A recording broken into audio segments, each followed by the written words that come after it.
report your FICE code, the FICE code of your institution, and the Social Security number. Again, if the Social Security number is not valid and it doesn't match CBM 1, then we cannot find those students. So please try to report the Social Security number accurately. Plus, it helps us to find your students in other institutions. It may be that your students took the developmental ed at a community college and the first college level course at the university. We can give you credit for that if we can find the student. Reporting period will fall, it's the same as for CBM 1. Fall, spring, summer 1, summer 2. I think for the universities it's a little bit different because they have one summer semester. You still report the same on this one. So whatever you do for CBM 1, you do for CBM 2. So it will be a one-to-one correspondence. Year, the calendar year of the reporting period, non-disclosure is something that you report on other reports, so it shouldn't be a problem. Gender, ethnicity. As you can see, the ethnicity follows the old requirement. Whenever we'll switch to the new ethnicity standards, that this will be changed accordingly. Date of birth. Now, this is an end of the semester report. It's the only report by student at the student level that we have at the end of the semester. So that's why we'll ask you to report the completed hours for that student for that semester. We know it's not quite related to developmental ed, but it's the only place we can ask for it. For community colleges, we asked you to split the academic and the technical hours. So give us separate the hours completed and the points, the grade points earned. For universities, all you have is academic. So just don't worry about technical part. Just put zeros.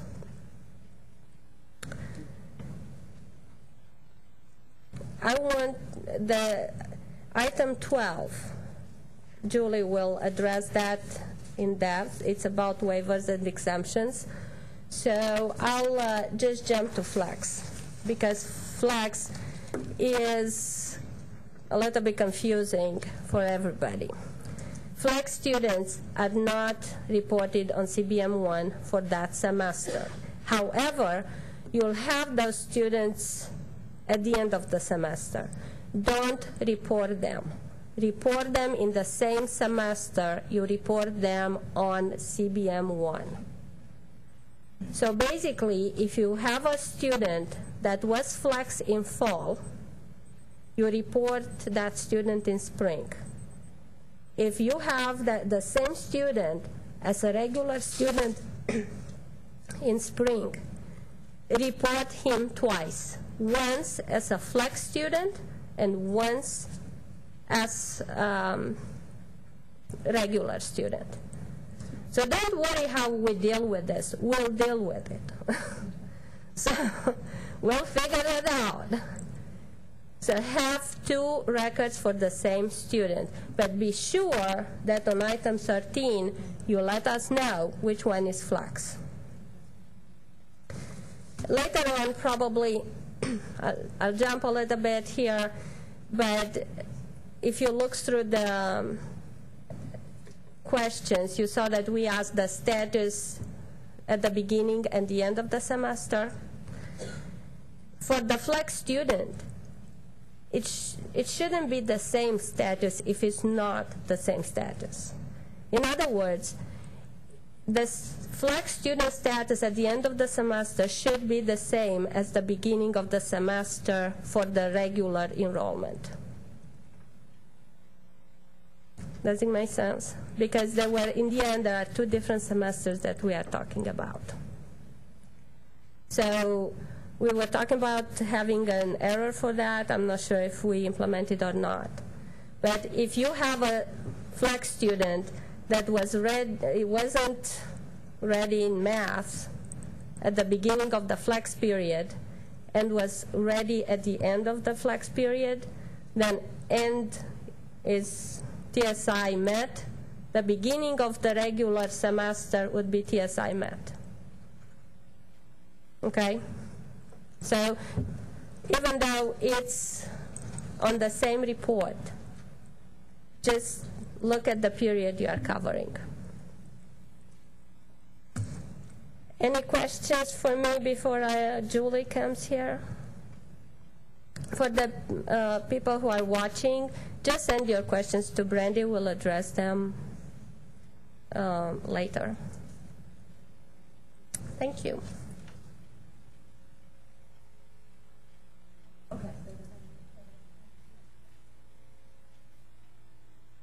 Hi, thank you, Gabriella, and thank you all very much for coming. It's exciting for me to be here today. It'll be 2 weeks before I'm a full-time employee, but I thought I'd better start dressing the part. I've heard that folks at home that it can be a little bit difficult to read the slides. That's why we did ask you to download the report. I'm very happy to report that we've had some questions that haven't had to do with why isn't the sound not working. So thank you all. I think everyone who's watching off-site had 15 minutes to actually go through the report while we were dealing with the sound issue, and they've already started to send us some questions.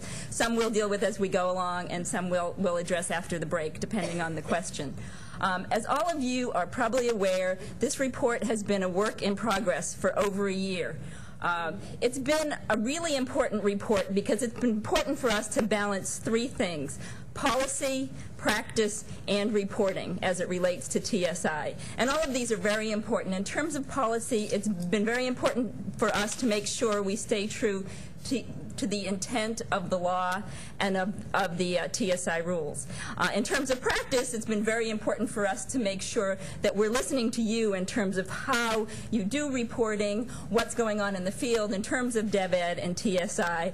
But in terms of reporting, which is all the reason we're here, we had to have a balance. We needed to be able to get information that would work for us in terms of the reports that we're required to make and in terms of the information that we want to make available about developmental education programs in the state and also about college readiness in the state, because this report is about both developmental education and also the college readiness of our students across the state. One thing that you will notice on the report that you downloaded, there was a fair amount of gray shading. For those of you who are out there off-site, these are additions that we have made as a result of meetings that we have had with people in the field. The initial report was put online last summer for all of you. We wanted you to be able to see the places where we had made changes as a result of feedback from meetings that we've held with programmers and with registrars, with DevEd specialists, and also so that you wouldn't look at the old one and not realize where the changes had come in. And we'll be talking about some of those changes today, but right now, the areas that are highlighted in gray are going to be part of the report. Okay, so we wanted everyone out there to understand that. Also, because we're in a position where we didn't want to constantly be putting new material online and confusing people about which version of the report is there, we do have a couple more changes today that we're going to present to you. A couple things in the introduction. I know a few of you were working hard and found a typo in there, which is wonderful. But we do have a few things like that that we're going to point out to you this morning, and those changes will then be uploaded along with any tweaks we might make throughout the day. One thing Janet said, I think, before the sound came on, for those of you in the field, is that in terms of the items, our purpose today is not to make changes to items. As she said, we've vetted the items, we brought them to lots of folks, everyone's had an opportunity to look at the report online and send us questions. So the items will remain the same, but there may be circumstances where the wording could be better. In fact, we had one email related to wording where we had changed an item and then hadn't changed it in another item. So we want to make sure we get this wording as clear as possible so that all of you understand what we're asking for. And again, sometimes in practice, the wording that you use differs from the wording that we use.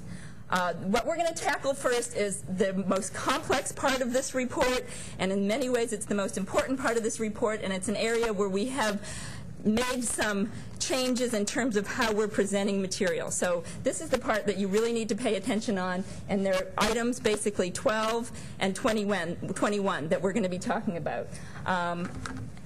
Janet, if you want to show the slide. And if you look carefully, which I've spent quite some time doing, at the TSI statute and also at the TSI rules, we have circumstances where different wording is used for who TSI applies to and who it doesn't. The word exempt shows up in the statute in a few places. We have the terminology does not apply for several circumstances. And in our rules, we have a whole list of exemptions/exceptions. What's been very difficult for reporting with this terminology is understanding which are the cases where it is a permanent circumstance where the student has permanently met the requirements of TSI and their status won't change, and circumstances that are temporary, where the student has not met the requirements of TSI, but they are allowed to be, or they're being considered TSI waived. The word waiver does not show up in the rules or in the statute. It is a word that we use for students who do not have permanent circumstance would lead them to be permanently exempt from TSI requirements. Let me give you some examples here. For students who are a level 1 certificate, TSI does not apply. In fact, the word exempt is used in the statute. However, these students may very well come back another semester and be in a regular degree program and not be in a certificate program. Therefore, this is not a permanent situation where they have met TSI and it's not going to change. Another example would be a student who has earned a degree from an out-of-state institution. They have an earned degree from an accredited, that's important, institution. That's a circumstance that isn't going to change, or at least let's hope it's not going to change. It certainly would be rare for it to. So that student, because they have earned a degree, they have met TSI, and there's going to be no change there. When we went through and looked at the exemptions and the exceptions and the do not apply situations, we decided to put them into two categories. One we're calling exemptions, and we have two different kinds, and one we're calling waivers. And really the difference that I just went through, that simple difference, either it's permanent or it's a temporary circumstance that could change, those are the differences between exemptions and waivers. Now, how we're addressing them is a little bit different from what was done on the old report. And I think it's important that you keep that in mind as we go through. In terms of exemptions, and you can see up on this slide, there are two kinds of exemptions that we've identified. There are blanket exemptions and there are subject-related area exemptions. Blanket exemptions show up in item 12. This is the only place to report blanket exemptions. And here's some of the exemptions that I mentioned: an earned degree from an accredited institution, and then past military experience. And we're going to go into more detail about the military experience. Yes? Oh, okay. Yeah, if you're having trouble hearing at home, please email, and I can definitely be louder. Past military experience, and then previous TASP exemptions. And there are several previous TASP exemptions. There are probably very few students out there right now that they apply to, but they do still apply. We go into detail about those on page 2.3. But in terms of the blanket exemptions, the past military experience ties into someone who is retired, honorably discharged, or released. If that is the instance for someone who has military experience, then there's no situation past that point where they would be considered not to have met TSI. However, when we go to the waivers, you'll see for current military experience, there could be a situation where someone leaves the military, they're dishonorably discharged, and yes, TSI will apply. So that is the difference in terms of the military exemption versus the waiver, and that's very important to get to. And we'll talk about that a little more when we move to waivers. The blanket exemptions cover all subject areas. If you have an earned degree, that means you're exempt from the reading, from the writing, and from the math on TSI. Then we have subject area related exemptions. And you'll see these are reported in items 21, 41, 61. These are not reported in item 12 because they're not blanket, and they very much relate to specific subject areas. You can have an exemption, as you all know, in one subject area and not another. And these are the exemptions that students can get based on their TAC scores, their ACT scores, their SAT scores. We also consider exemptions for students who have completed college-level work. And this is the definition of students who have satisfactorily completed college-level work is a little, the definition is different, but we've looked at it a little more broadly for this report. The reason for that is because we now have a lot of students who are taking dual credit courses. Also, we have a lot of students who are doing AP courses in school and IB courses. In terms of the current TSI rules, they talk about students who are transfer students coming from out of state, coming from private institutions. If they have satisfactorily completed college-level work, then the receiving institution can make a determination that that student has met the TSI obligation.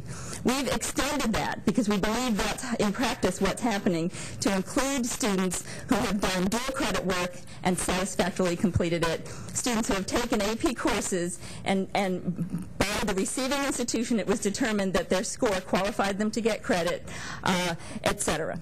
So we have included that in the subject-related exemptions because in this case it has to do with the subject area for an instance like dual credit or an AP course.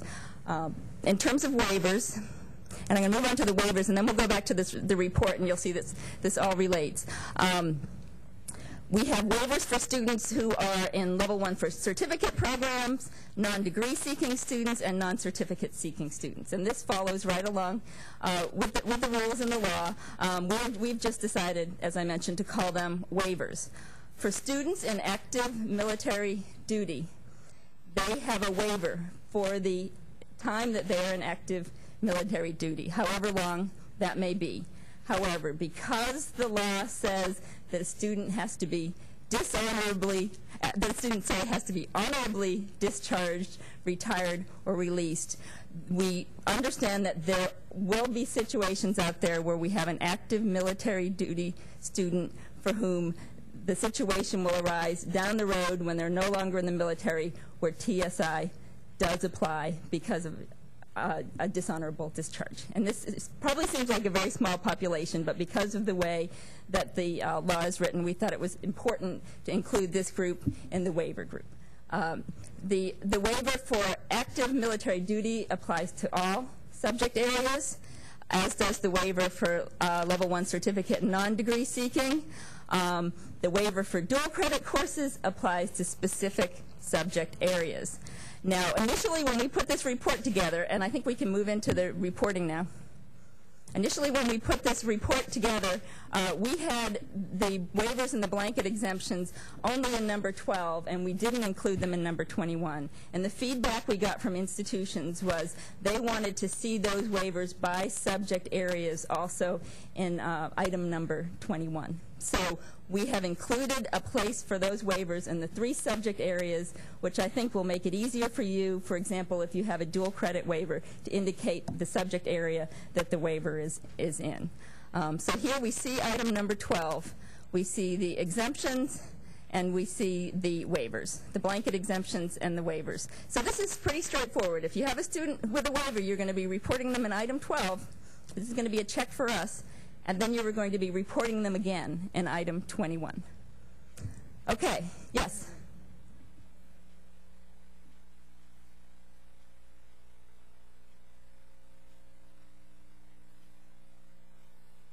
That's correct. We are interpreting the earned degree at an accredited institution. That's the interpretation. But it has to be an earned degree, and again, it is up to the institution, the receiving institution, if it's just credits earned, to make that determination.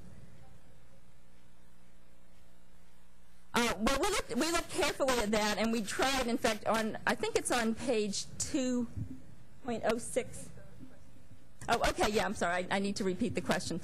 These questions have to do with the definition, basically, of Texas public institutions and Texas out-of-state or private institutions. And right now, the way that the rules in the law are written, usually just the term institution is used, but if you go back to the glossary, it talks about the term institution referring to Texas public institutions.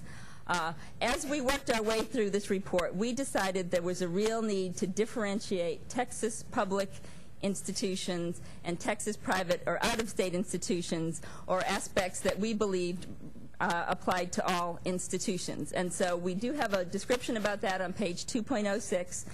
It is something that has come up. We will go back and look at that one more time just to make sure we believe it's clear. But yes, that is the interpretation that we have made, that if a student has an earned degree from an accredited institution, that counts. Yes?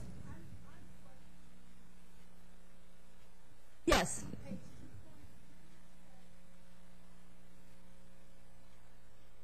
Now you caught me, because I was hoping to get to that before we get to that question. As I said, we do have some changes that we're making in the introductory materials. There's actually 3. Let me tell you what they are right now, and that's exactly one of them, and that's why we believe we had some questions earlier in the week that led us to go back and look very carefully at the military issue. So if you go back into your introductory materials, the easy one is on page 2.6, where we want to cross out the last line, or it's part of a line, for paragraph 1. And that's just some language that ended up in the document that shouldn't have. The second one does have to do with exemptions. We realized when there was confusion out there about exemptions that we had made all the changes to the items, and we hadn't gone back to the introductory materials and put the active military into the waiver category. So that would make it consistent with the entire rest of the report, where active military is considered a waiver. And we will do that. And the final one I'll address when we come to it, that the final change is a small change. And again, anything else that you see that you believe is not consistent, please let us know. We've been through many iterations of the report.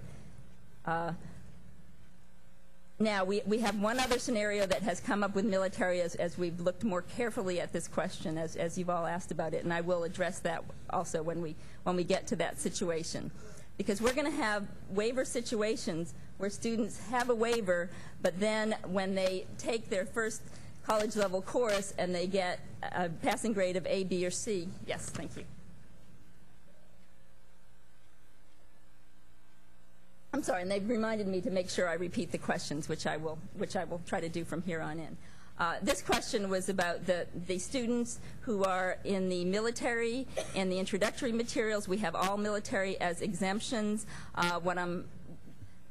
The situation is that we have gone and made some changes to the military status based on our interpretation of the law and the rules, and we are going to put the military in a waiver status, active military, and we will make that change in the introduction so it matches with the rest of the items in the report. Okay? So, thank you. Okay, does that answer your question?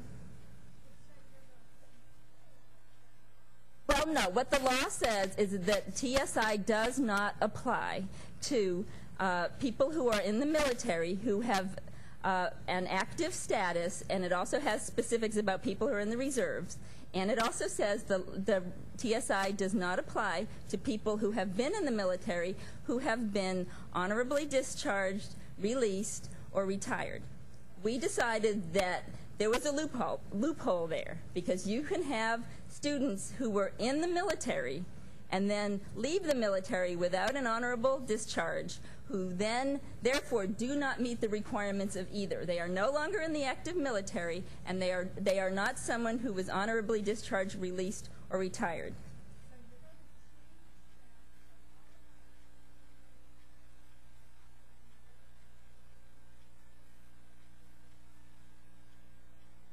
It's going to be a waiver while they're in the active military, and TSI will not apply to them while the waiver is there. So it really doesn't change their status.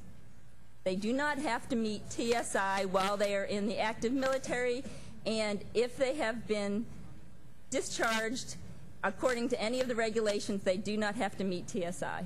And this is something we've spent a long time talking about. It's a difficult situation, but we believe that the active military waiver is not something that we consider, or the active military status is not something we consider permanent. The same way the certificate seeking, the non-degree seeking students are not a permanent status in terms of TSI, because there are circumstances where it's not. And it is a very small group. I would agree with you there. And again, the law and the rules do not call this an exemption. They call it exception, does not apply. We needed to make a determination. about how that status would be considered on the reporting, for the reporting. So if on number 12 we see that we have a waiver for military, we'll know all the way through that student does not have to meet the TSI requirements as long as they have a waiver for the military. You're going to have very, very many circumstances where you have students who have a waiver for the military who meet TSI through coursework. And then you're going to be able to report them as having met TSI that way. And then it won't matter what happens when they leave the military. But if they are in the military, they do not complete college-level coursework, and then they leave the military, TSI applies to them. Or I should say successfully complete college-level coursework. Yes?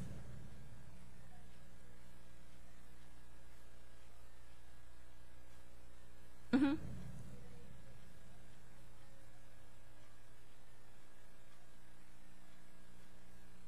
You have marked them as exempt in your system. This is going to be a new system.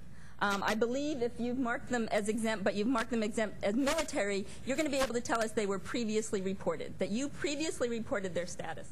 That's one of the beauties of this new report, is that rather than having to report over and over and over again on a student's status and test dates several different times on a student's status, you're going to be able to tell us if something was previously reported by your institution or by another institution. We're going to have those records, and you don't need to report it to us again. So this is going to be new people coming into the system. The existing military, it'll be previously reported. You reported their status to us on an older report. Yes? Connie? Yes? This is not new to us.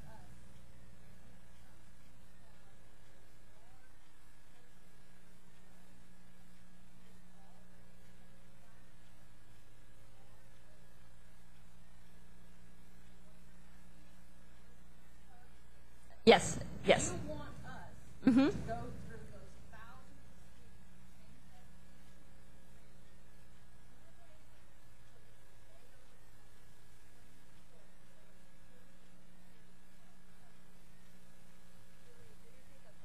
of Okay, yes, this is another question that relates to the military exemption versus a waiver, because on the old report the term exemption was used for military, active military status. We're using the term waiver on the new report. And the question is, for students who were enrolled in the fall, what will their status be reported as in the spring?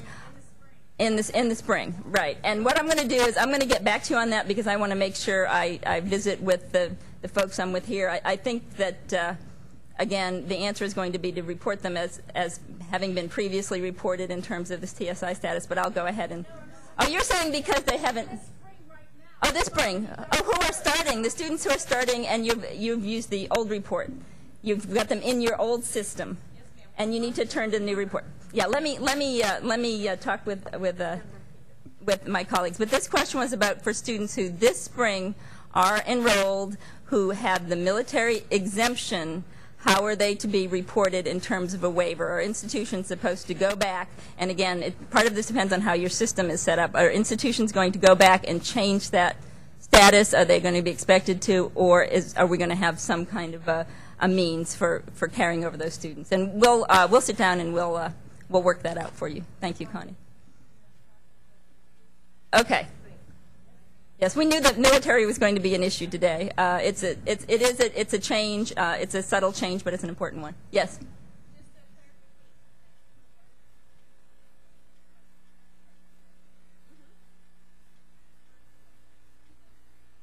Mm-hmm. Yes. No, this whole category is about whether the obligation is waived or there's a blanket exemption. Oh, so you're saying for subject-specific exemptions? Right, like based on Yes. That's exactly right. That's exactly right. And let's move on. Do we have any more questions about 12? Because 21 really links in to 12.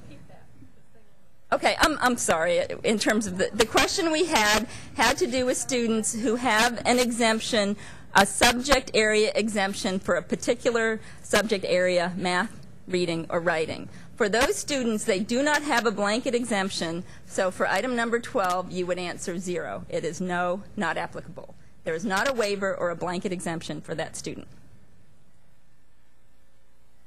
Okay, so this is just for the level 1 certificate seeking students, for dual credit students, for the active military in terms of the waiver, and then the blanket is for the past military experience, the earned degree, and the blanket exemptions that are in the introductory materials that have always been there.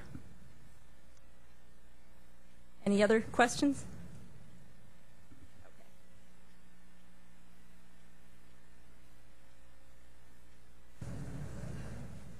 Okay.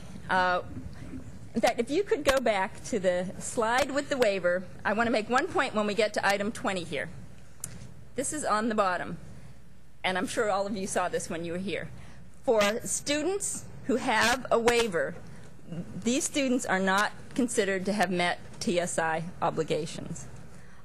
We have made the determination for this report that a student has to have a permanent circumstance where TSI has been met, where the obligations have been met through exemption, etc., in order for the student to have met obligations. If it's a waiver, for example, for a dual credit student, this student has not met TSI through that waiver.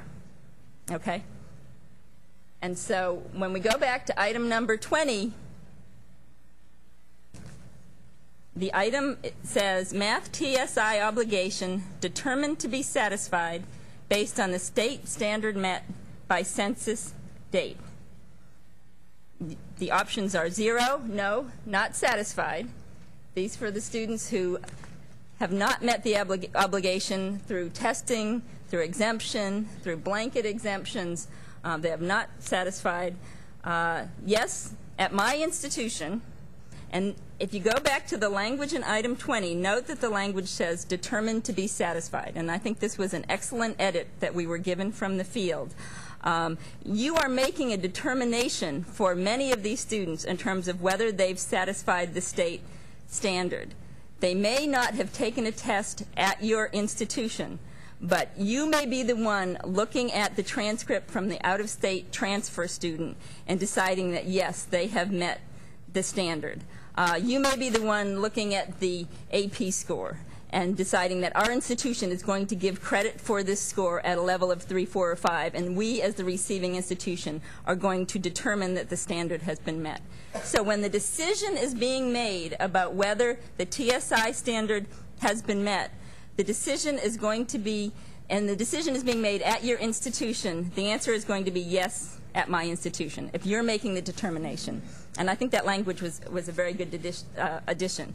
In many cases, they're going to be satisfying the obligation at your institution, whether through courses, whether through initial testing. But there are some cases also where it's going to be a determination that it has been satisfied, and you're making that determination.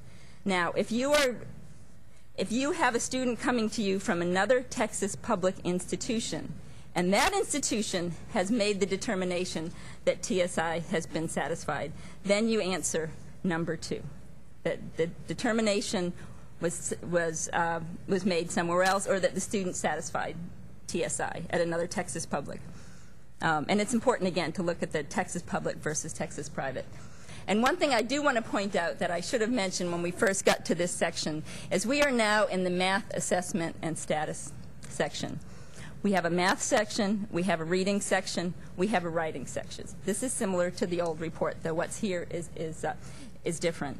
The numbers follow along across the different sections so that 20 in the math assessment matches with 40 in the reading assessment, matches with 60 in the writing assessment. And we tried to do that so that the items will match up, or will be easy to match up across the 3 different reports. We're going to spend our time with the math today. When we get to reading and writing, I'll give you talk about a few little places where there are differences, but basically the material in these 3 sections are the same, because it's just some differences having to do with testing in the reading and writing and test reports. But for the most part, these sections are going to look the same as you go through them. Okay. Any questions at this point about number 20? Great. And we actually had a question come in on 21 in the mail. Let me get that out. 22. Okay. On question 21, The item is math TSI obligation waived or satisfied through exemption. What's very important to remember with this is if the obligation was waived, the obligation hasn't been satisfied. That's why we put it there. If the student is exempted, then yes, the TSI obligation has been met. It has been satisfied through the exemption. The zero category here, previously reported or not applicable, is going to include many, many students. This is where students who have already waived or satisfied will be reported, and also these are for students who a waiver or an exemption is not how they've satisfied or how they will intend to satisfy. That's where those students will also fit. The students who have the blanket exemptions, as we have in the note there that's highlighted, they are also going to be reported as zero, previously reported or not applicable.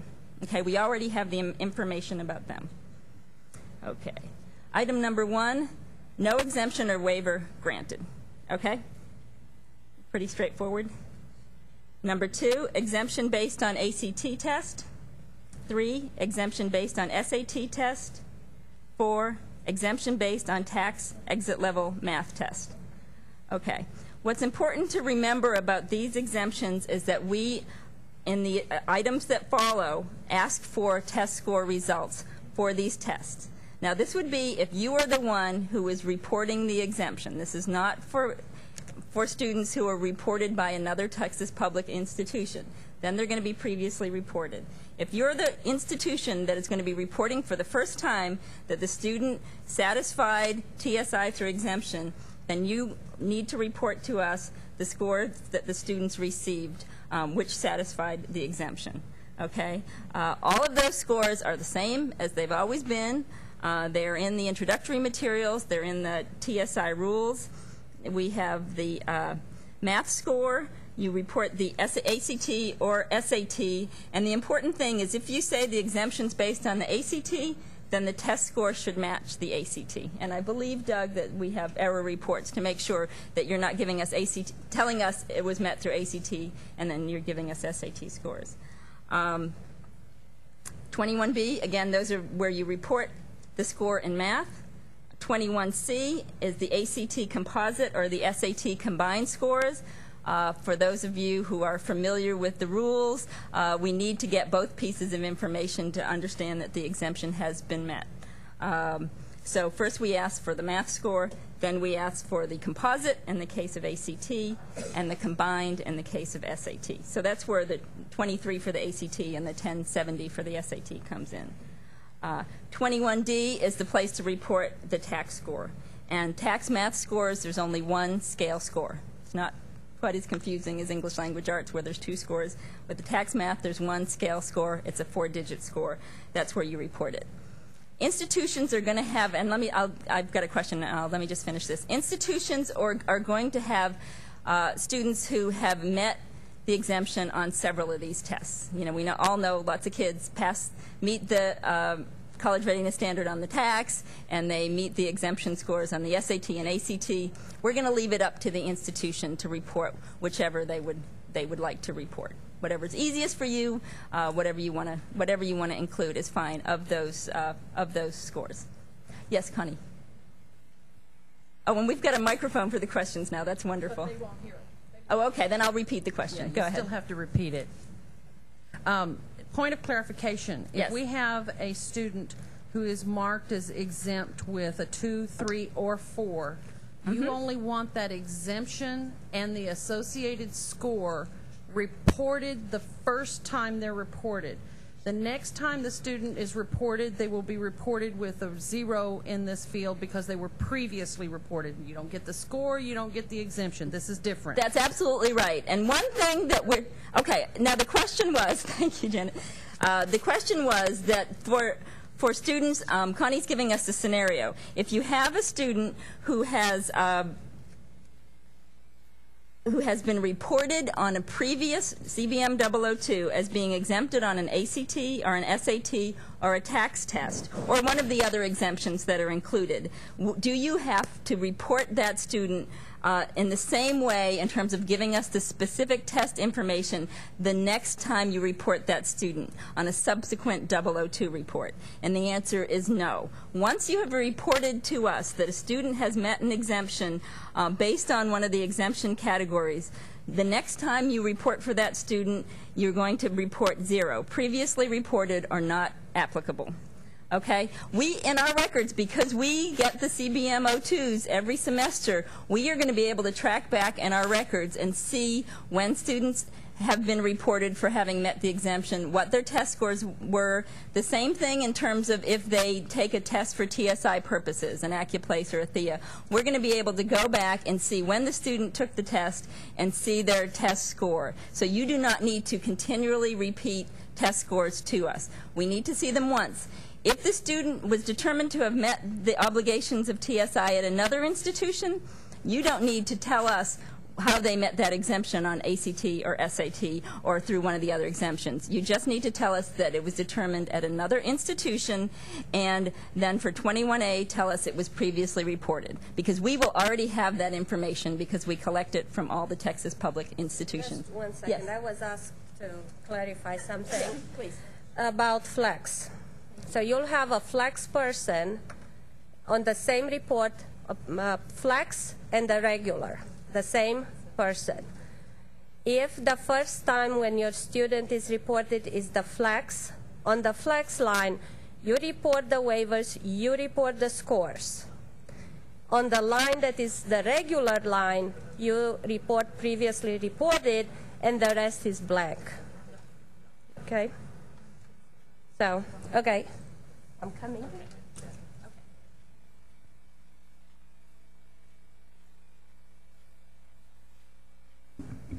Oh, I need my materials.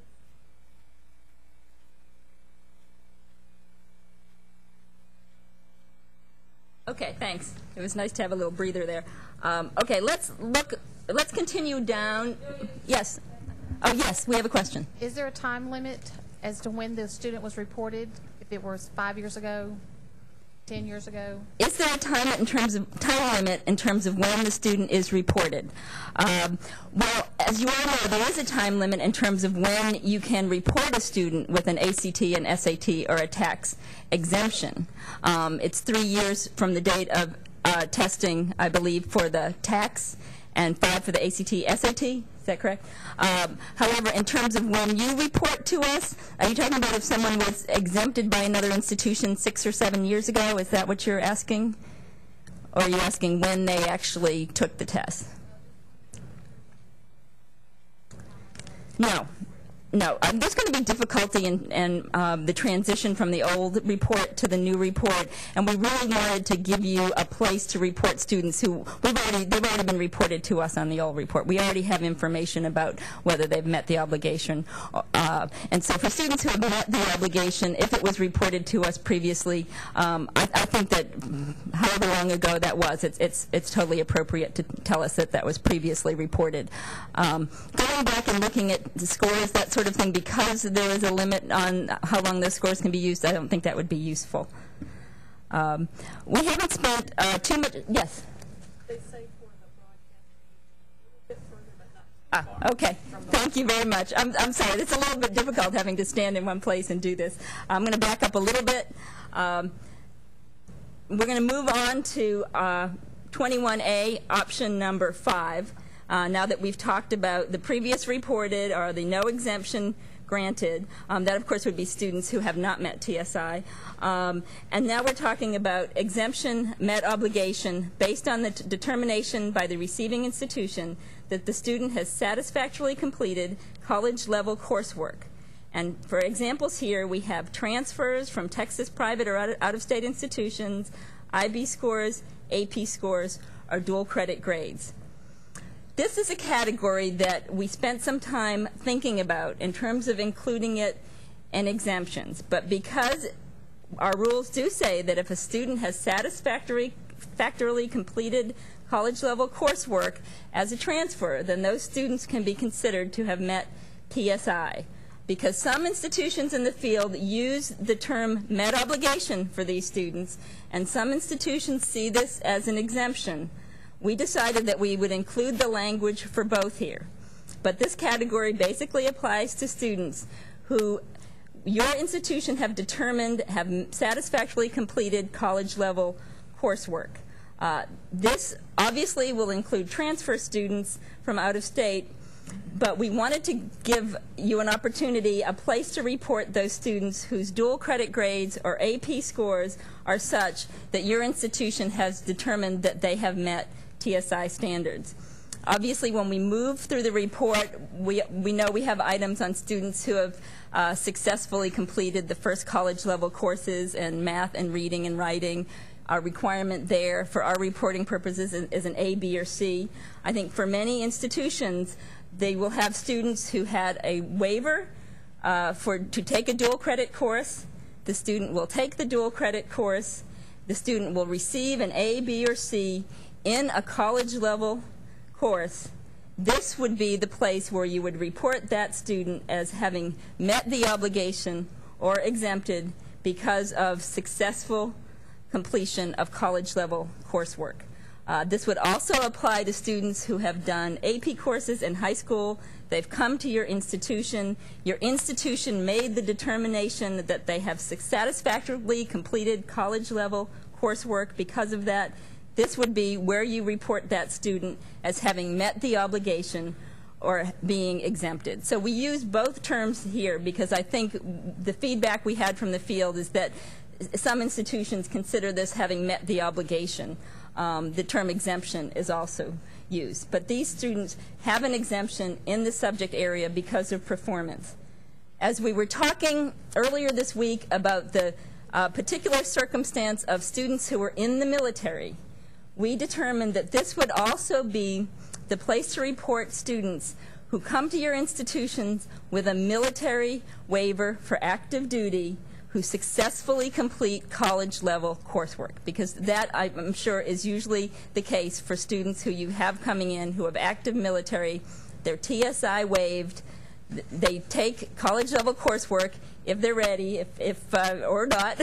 But if they successfully complete that college-level coursework, this is where they will be reported as exempted, or met the obligation. Then they will have satisfied TSI. Okay?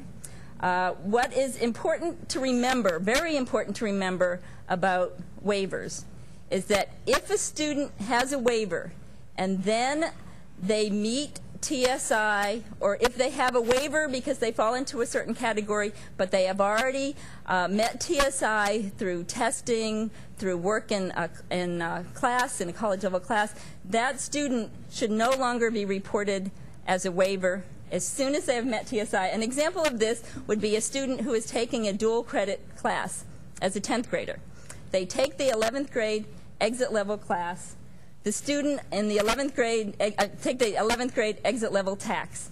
The student on the exit level tax in 11th grade meets the college readiness standards, meets the TSI standards. That student does not get reported as a waiver in the future because they've exempted. So the waiver category is really for those students who have not met the obligation or exempted in any way, but they have permission from the state to take college-level courses even though they haven't met TSI.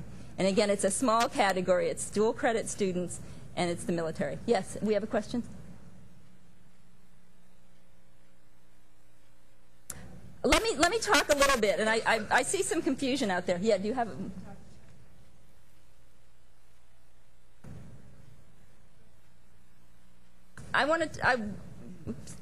I'm sorry, we're waiting. I think we have a question from the audience. Yes. We were just clarifying that number 6 would be then really students that got in on the 10th grade tax. That's the waiver, because then they take the 11th grade tax, then they'll be exempt if they pass the tax. Exactly. And let me talk a little bit. I was just going there. Let me talk a little bit about what qualifies students to take dual credit courses when they haven't met TSI. The dual credit rules state that a student who has met who has met a certain standard, and the standard matches the 11th grade exit level tax, but who have met a certain standard on the 10th grade exit level tax, that would be the 2200 in math, or the 2200 with at least a 3 on the essay score in the English language arts. The dual credits rules read that a student who has made those scores in 10th grade is eligible to take dual credit at a Texas public institution, even if they have not yet met the TSI standard. Okay, the rules also read, and those students are eligible as a junior or a senior. Also in the rules, we have PSAT scores and plan scores through ACT. These are tests that many students take in 10th grade around Texas. We have scores, and they're in the instructions that students can meet on those tests. They are qualified to take dual credit courses as juniors if they meet those scores, but not as seniors. And that's specifically outlined. This item option, number 6 on 21A, is exactly where you want to report those students who have permission to take dual credit courses through those dual credit rules, through their test scores, but they have not yet met the TSI standards. Okay? One thing that was difficult when the college readiness standard was set for the 11th grade exit level tax, it changed the situation in terms of reporting for everyone, because it used to be that the exit level high school test was given in 10th grade, the TOS, so that by the time a student finished 10th grade and took their TOS test, they could have a score on that test that would show whether they had met TSI and could move on to take dual credit courses. When the legislation came through setting the exit level test in 11th grade, everyone thought it was really important for 10th graders to have a way to show that they were ready to do college level courses, to take dual credit coursework. It complicated the reporting a lot for us, but I think in the end it's better for kids that there is an opportunity for those 10th graders to show that they're ready to take college level courses even if they haven't met TSI. I think it's going to be fairly rare to have a student who meets the standard for the 10th grade test to have permission to take college level courses and then doesn't meet the standard to exempt on the tax or on the ACT or SAT, or doesn't exempt by taking an AccuPlacer and a Compass. However, that situation can occur. The situation that in the meetings we've had that has come up is the student who takes the English language arts 10th grade tax, gets over 2200 for a scale score, gets a 3 on the essay, they're good to go for dual credit courses, and they sign up. Then they take the 11th grade exit level tax and they get over 2200 on a scale score, but oops, this time they got a 2 on the essay, which I think is the most frequent thing that happens in terms of kids who make the standard on the first and not the second. Those students are in a situation where they have permission to take dual credit through high school, they have the waiver, but they have not met TSI obligation yet. Until they do so, they are only waived. And if that student gets to college and that student still hasn't met the obligation, they no longer have a waiver. This is something that was a little bit confusing to the university people who work with this report. The dual credit waiver is only for students who are currently taking dual credit courses. By definition, that means high school students. If you have a college student coming in who says, I don't need to meet TSI because I had a waiver for dual credit when I was in high school, that student has not met the TSI obligation unless they have performed at a level on a college level course that they took through dual credit, an A, B, or C, and was determined to have met the college level coursework standard, and that would be option number 5, determined by the receiving institution, or they satisfy the obligation in another way. So if you have a kid who's failing their dual credit courses, they haven't met the obligation in another way, they haven't met TSI when they get to college, even though they had permission to take those college level courses. Okay, I think that's going to be pretty rare. But again, we needed to, in the rules, differentiate between students who had met the obligations and it was a permanent status, and students who had a waiver to take college level courses, a waiver of TSI, but who had not, in fact, yet met the obligations based on the rules and the law. And I know I'm spending a lot of time talking about that, but I think that's the part of this report that's the most confusing to everyone. We spent a whole lot of time on just a couple items. I think what you'll find is when we finish 21A, it'll move a lot more quickly. The last item is number 7, and this ties back to the waiver for students who are coded with a 1 or a 3 in item 12, and of course those are students with the active military status or students who are level 1 certificate seeking, non-degree seeking, non-certificate seeking students.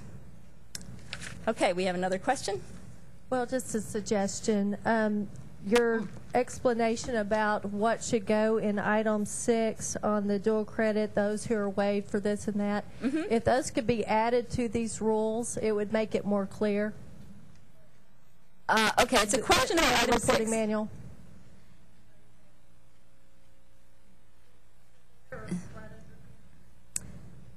Okay, this is, I'm not quite sure what the question was. You want us to add information about item 6 to the introductory materials? More about what you said in the introduction. Okay, so more in the introduction about the waivers for dual credit? Is that what you're saying? Okay. But there actually is quite a bit in there. There's also a special circumstances section having to do with data related to dual credit students that we added, but we can add some, we can elaborate a little more on this.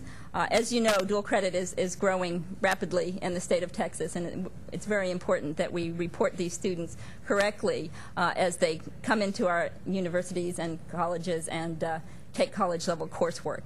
As you know, on the CBM 001, dual credit students are required to be reported, and since every student on the 01 needs to be on the 02, we thought it was important that we include them and we consider all of the different scenarios that will arise with those students and the particular rules that apply to them. You just doubled my questions. I doubled. Oh, that's not good. Okay. Okay. What you just said about the 001 versus the 002 on dual credit students. Right. If you see a dual credit student on the 001, are you going to expect to see a 6? No. We're just gonna.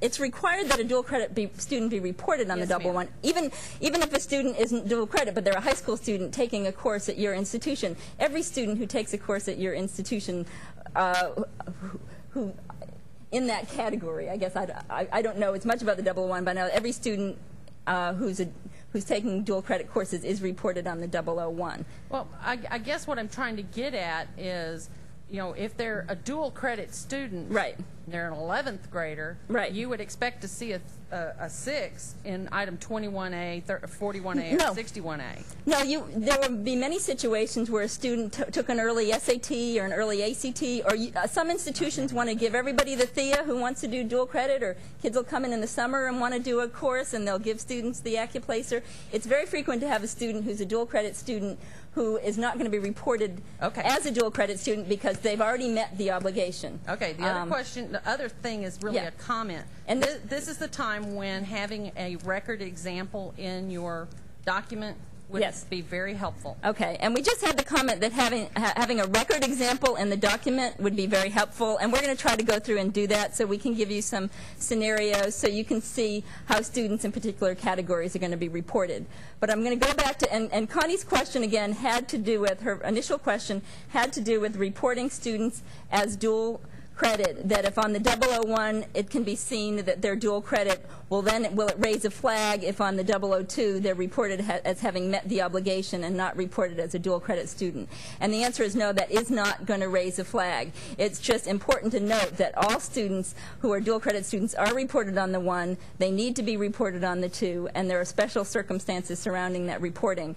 But as I've said before, it's once a student has met their TSI obligation, do not report them as a waiver. The waiver status is really for students who have not met the TSI obligation but who have permission to take college-level courses for whom TSI either does not apply or it's a special circumstance because of dual credit. Okay? Once the kid has met that, you want to be reporting them, you want to be reporting, as institutions, you want to be reporting those students to us as having met their TSI obligations. Okay, another I hate question. to belabor the point. No, that's just fine. Okay, we have an 11th grader that's being waived based on a 10th grade assessment. Okay. Okay. And I'm going to repeat that part of the question so I don't forget to do this. Okay, this is an institution. This is an example of an 11th grader who's being waived for TSI because of a 10th grade assessment. You know, so, like the tax, right, or the ACT. Or exactly. Okay. Okay.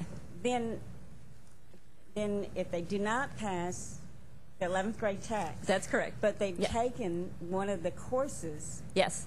okay, can we still make them complete based on the AP or the IP, the International Baccalaureate or the dual credit, and then they Yes. do not have to take the THEA? Yes, that's a very good question, and I will repeat the question, and then this is something I thought I said earlier, but obviously it wasn't clear. The student has received a score on the 10th grade tax that gave them permission to take college-level courses. As an 11th grader, the student is at your institution, and that student has taken a college-level course. The question is, does the institution have the ability to make a determination that that student has met the TSI obligation based on performance in the college-level course that the student took, or performance on other college-level courses, such as an AP course for which the institution determined a proper score was received for getting credit at the institution, or any other work that the student has done that meets our qualifications for having met the standard. And the answer is yes. If that student takes a dual credit course at your institution as a junior and they get an A, B, or C, you, as the receiving institution, can make the determination that that student has met the standard because they have successfully completed college-level coursework. It's very similar to what the language now says about transfer students. We just needed to extend it because the law does not address specifically what do you do with those dual credit students who, again, had permission to be in that college-level course but hadn't actually met the standard yet.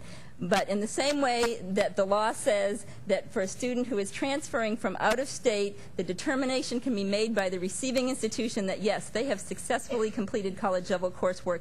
You, as the receiving institution where the student took the course or is coming in having taken the course, can make the determination that they successfully completed college-level coursework. We use the example, and I think this is very important here, because in our accountability measures, successfully completing a college-level course is receiving an A, B, or C, and because you will be reporting to us, and we'll get there later, on all students who take their first college-level course and how they perform, that standard of an A, B, or C is the standard, I believe, that should be used in terms of, for a dual credit course, making a determination that students have successfully completed college-level coursework. It would be inappropriate for us to say we expect to see an A, B, or C from college-age students coming in doing their first college-level coursework in terms of their ability. That's our measure to use for college readiness. It would be inappropriate for us to say an A, B, or C is expected there, and then to say, but you can take a kid with a D who did dual credit and determine that they've successfully completed the work. So that's why I think consistency is probably important in that area. Yeah.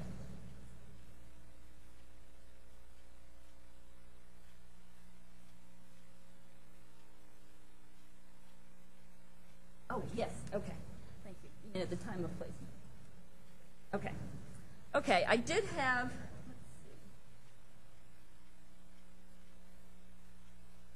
Okay. Yeah. We're. Are we finished with 21A? Okay. Another question on 21A. Sure. In with the 10th grade score and they take the college level. Okay. And the next one, I'm going to report them as a number 5. They completed coursework. I'm not going to go back and ask the high school then to give me their exit level tax. It doesn't matter which one I use. No, it doesn't matter what you use. Once a student has met the obligation through one of the means that is outlined in this report and in our law and rules, then yes, that student has met the obligation. You don't need to report anything else to us. We're trying to make this easier so there isn't multiple reporting of scores and grades and status. But we do want to know, at some point for every student, we need to know that, yes, they have met the obligation, and this is how we've chosen to tell you they did it. Yes, question over here. And this is, again, the question, I'm sorry, I'm not repeating the questions. The question for that was in terms of reporting the status of a student. Now I've lost it. Anyway. I think everyone understood. Thanks. Yeah, please do.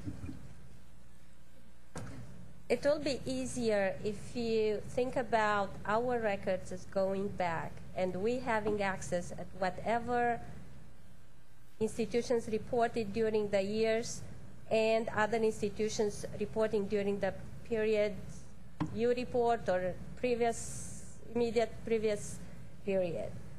We are not going to look only what you reported. So you report previously reported, but we look back to find that student somewhere in our system. So that's why we are telling you, don't worry about not having the test scores in your school report. They will be in other schools' report. Yeah. So we have access to that. We look for them. So we wanted to make it simpler. That's what Janet said. Don't think it complicated. Don't make it more complicated than it is. So. You'll need to bear with me because this Sure. is a fairly long-winded start to the question. The question's going to be relatively I'm short. tempted to have you come up and actually speak the question into. Is that okay? Please come up and give us the question, and that way I won't be in a position of having to try to report it back verbatim. We've already seen how good I am at that.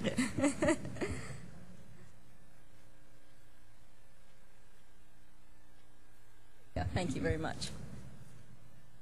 Am I correct in my assessment that prior to these changes, the focus of the CBM 002 was to monitor students until they satisfied TSI and measure their assessments until they reached higher level curricula? Yes. Well, one, by adding that every student reported as an undergraduate on the CBM 001 has to be reported on the CBM 002, you have now required that students be measured and the GPA, grade point performance assessments, continue all the way through to the receipt of the baccalaureate degree.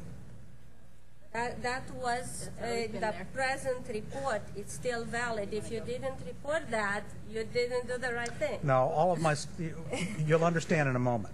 Okay.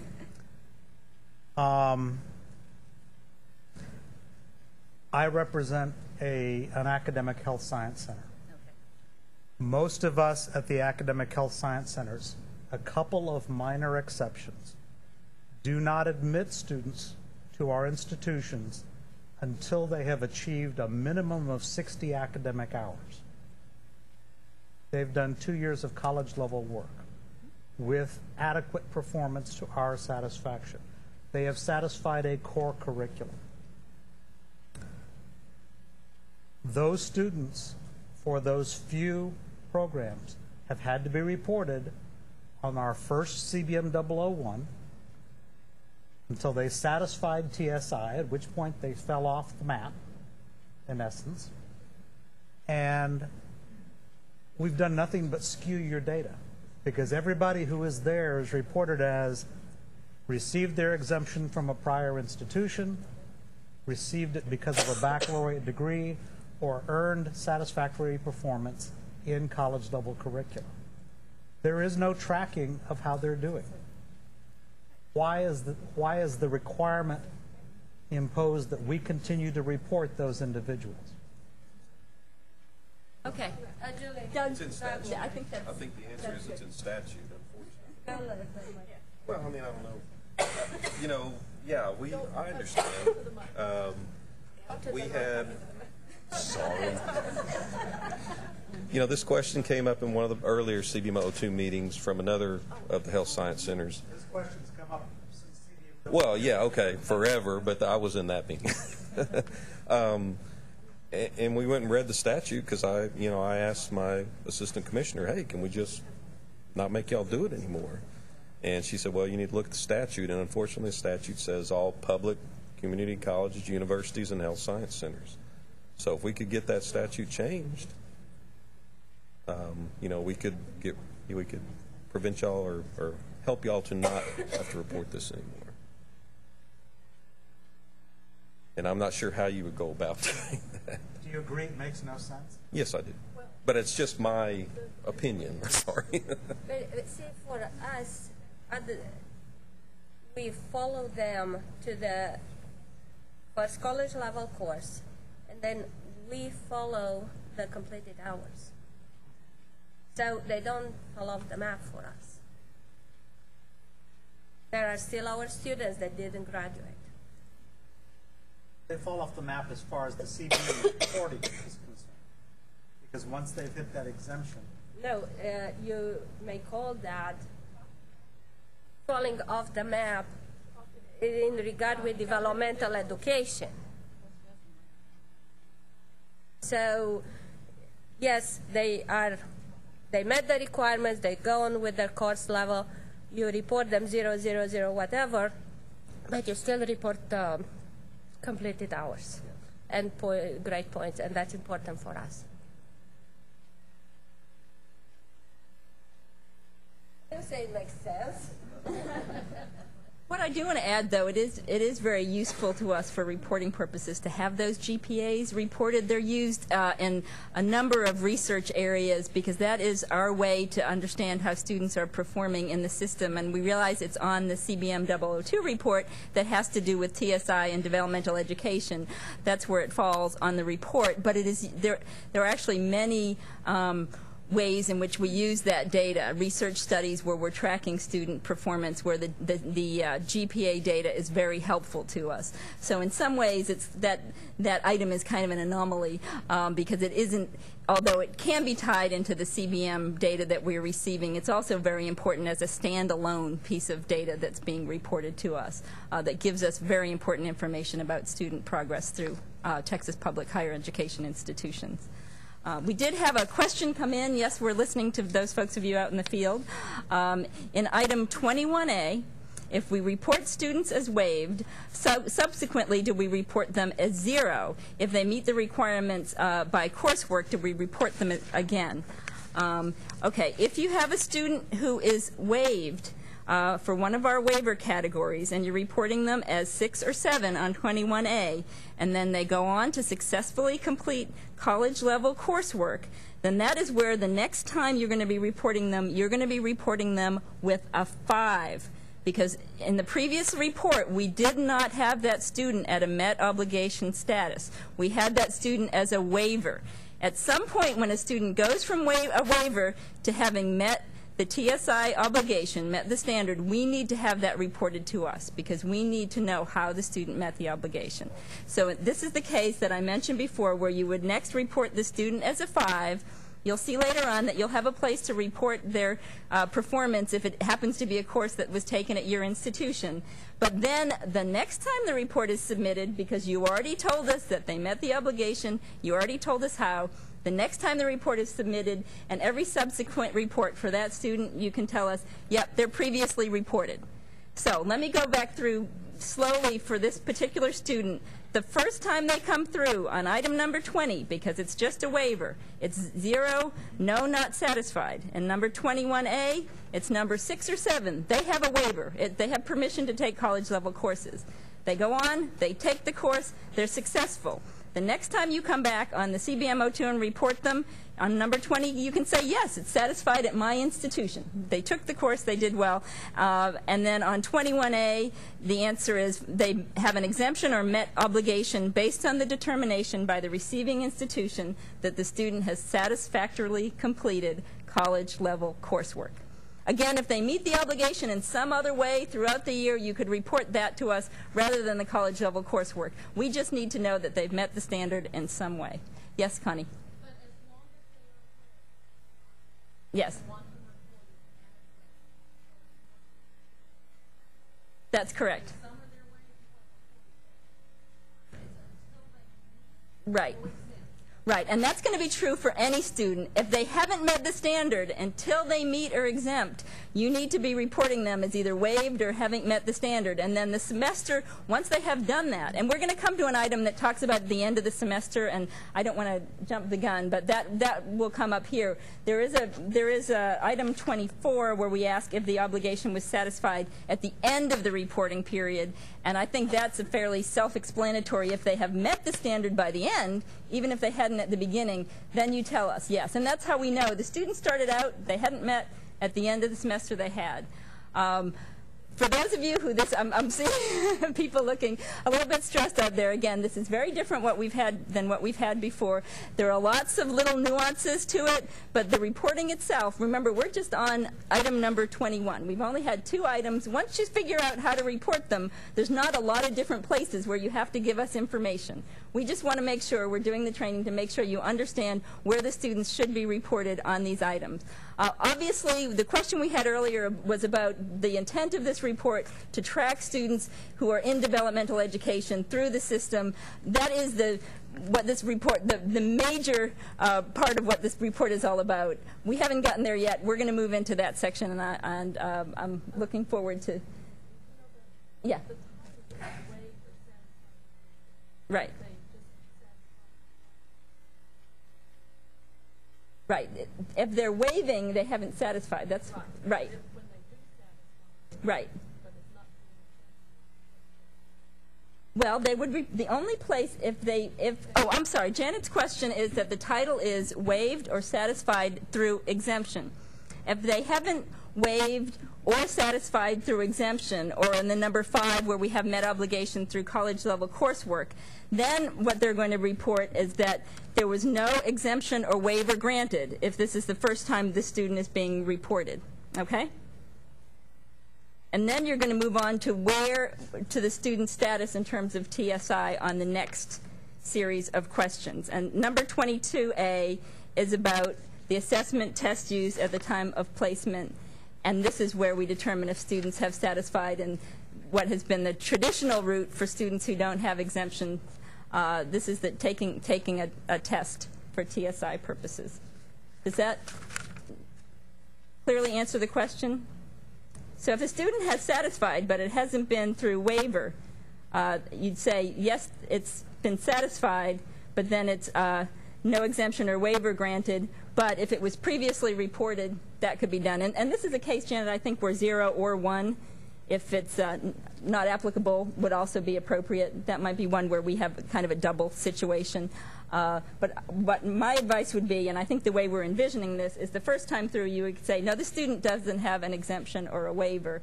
And this is for students who you haven't previously given us information about. Okay. Now we're going to move into assessments. We're going to look at 22A. These are assessments for TSI purposes. For me, it's on the bottom of page 2.12. I think for some of you it might be on the top of the next page, depending on when you printed this out. So I'm sorry that you have to flip pages back and forth here. There's important information on page 2.5 about when to report students' assessments. And we've had a lot of discussions at the meetings that we've held with people in the field about what assessment we want reported. Unlike the old CBM 002, where every time a student took an assessment for TSI purposes, you needed to report the test scores and the test date, we now only want information on the time, the assessment that was used at the time of TSI placement. This is one assessment. We used the term initial in our first drafts. We changed that to at the time of TSI placement because there are some instances where the initial assessment isn't appropriate. What we really want information about is the time that the student is tested on your campus for the purpose of placing them in TSI. One of the problems with using the term initial is as we've seen growth in dual credit, as we've seen growth in early college high schools, we have a lot of institutions who are giving students TSI assessments, and here we're talking about the THEA, the Compass, the ACID, the AccuPlacer. We have a lot of institutions who are giving high school students these assessments, some students as young as 9th grade. Many of these students, not surprisingly, our testing is not ready for college level work. They're failing these assessments. But early college high schools want to see where their students stand. They want to see if they do have some students who are ready to move into those college level courses in the academic subject areas. We think it's important that that testing is done when institutions choose to do it to see where students stand, but we do not want reported scores for kids who are in 9th or 10th grade on this report if they have not met the standard. We don't think it's fair to the institutions or fair to the kids. They're not ready. Many of them aren't ready for college level coursework because they're just starting high school or they're still in high school. That's why we removed the term initial test and changed it to the test for TSI placement purposes. We want to see the test results when you have a student coming to your institution as a first-year student and you tell them, okay, you haven't met an exemption, you don't have a waiver, you need to test for TSI purposes so we can place you properly. These are the scores we want to see. The one exception would be if you have a student who is tested early and they meet the obligation, report that to us. You know, once they've met the obligation, and I think that's something to remember all the way through this. Once a student has met the obligation, let us know that student's done, they've met the obligation. You don't have to worry about testing them again in terms of TSI. But if you're testing someone and it's not the test that's going to be used for initial placement into a course at your institution as a college level student, then we do not want the information if the student doesn't meet TSI. Okay. It does raise a lot of interesting questions in terms of reporting when we have these students younger and younger coming in, and obviously they do have to meet TSI or meet the dual credit permission standards to take the college level courses. It's important that they follow the rules, but we, when they're given these particular tests, we don't want them reported if the students don't, if they don't pass. Yes? We have several questions here, and I was told that when the questions are asked with the microphone, everyone who's listening off-site can hear them, which I think is wonderful. So I'm just going to go ahead and let you ask, and then I'll answer. Thank you. This whole concept of being previously reported, how did you envision schools would determine that? Just the fact that they were enrolled a previous semester, we just assumed that they were reported? Because we certainly don't track that. That's correct. If a student has been enrolled at a Texas public institution in another semester, it was that institution's obligation, if the student was first entering the system, to test them for TSI purposes or to determine that they had met the standard through exemption or to determine that they had a waiver. Okay, so if, in terms of previously reported, the thing that's going to be important for institutions is if there is a student who is coming from an institution who had not met the TSI standard, it's important when they come to your institution that you are aware of that. And it's my understanding that right now that information is generally shared as a student moves through. If you've got a new student coming in, the transcript will show you whether they've met TSI. There'll be information there. You'll be able to see whether TSI was met or not. If the student hasn't met TSI, then you still have some obligations for that student until they meet TSI. We want to hear from you if they meet TSI at your institution. But certainly for anyone who's already met the standard, previously reported applies. In the cases, you know, generally when you see previously reported, it's under categories that have to do with meeting the standard or a waiver. If they've met the standard and you've previously reported it to us, we're all set. The other point for that is you go back to item number 20. Yes, I'm sorry. Okay, I just wanted to say one more thing in relation to that. In item number 20, the no, not satisfied, that's at my institution or another Texas public institution, that's the item that should be answered no, not satisfied when you do have a student coming in and it's clear from their transcript that they have not met the standard. You don't need to give us the details on that student for the initial TSI placement. We assume that that has been done, that that student has been assessed. They haven't met the standard, but we will already have those assessment results.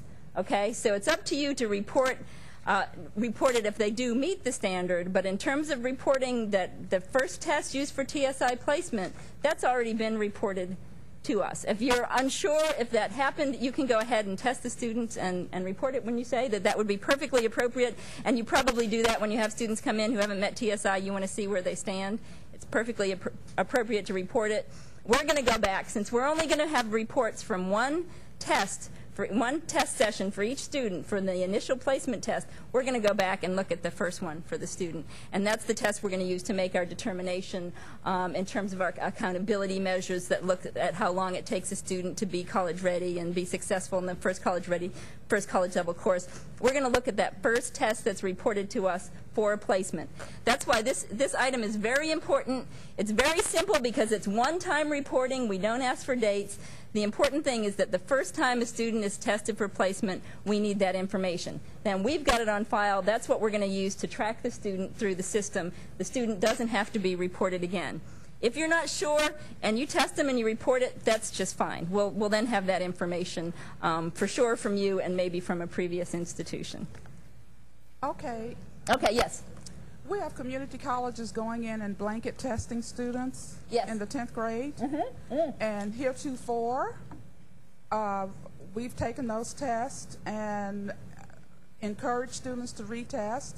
But if they don't want to retest, then we've placed them in developmental education.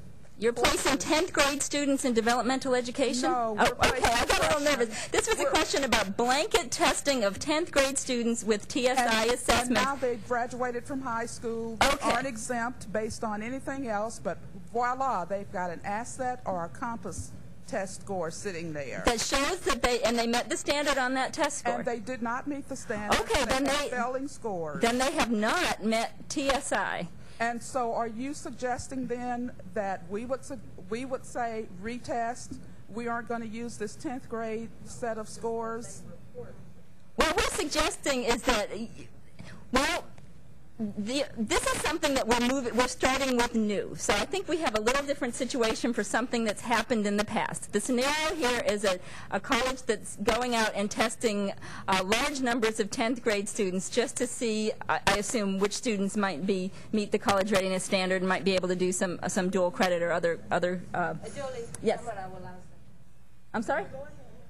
Okay, I'm gonna finish in terms of the reporting part, and then Tamara, who's our DevEd director, is going to make some comments related to this too. But here would be my take on that situation: that if those students had met TSI, that would already be reported to us. Is that correct? And the answer is yes, that's correct. If those students had not met TSI, there would be a record out there that they had taken the test. It may have been reported on a previous CBM 002 to us that here's a student who has not met the standard. Right,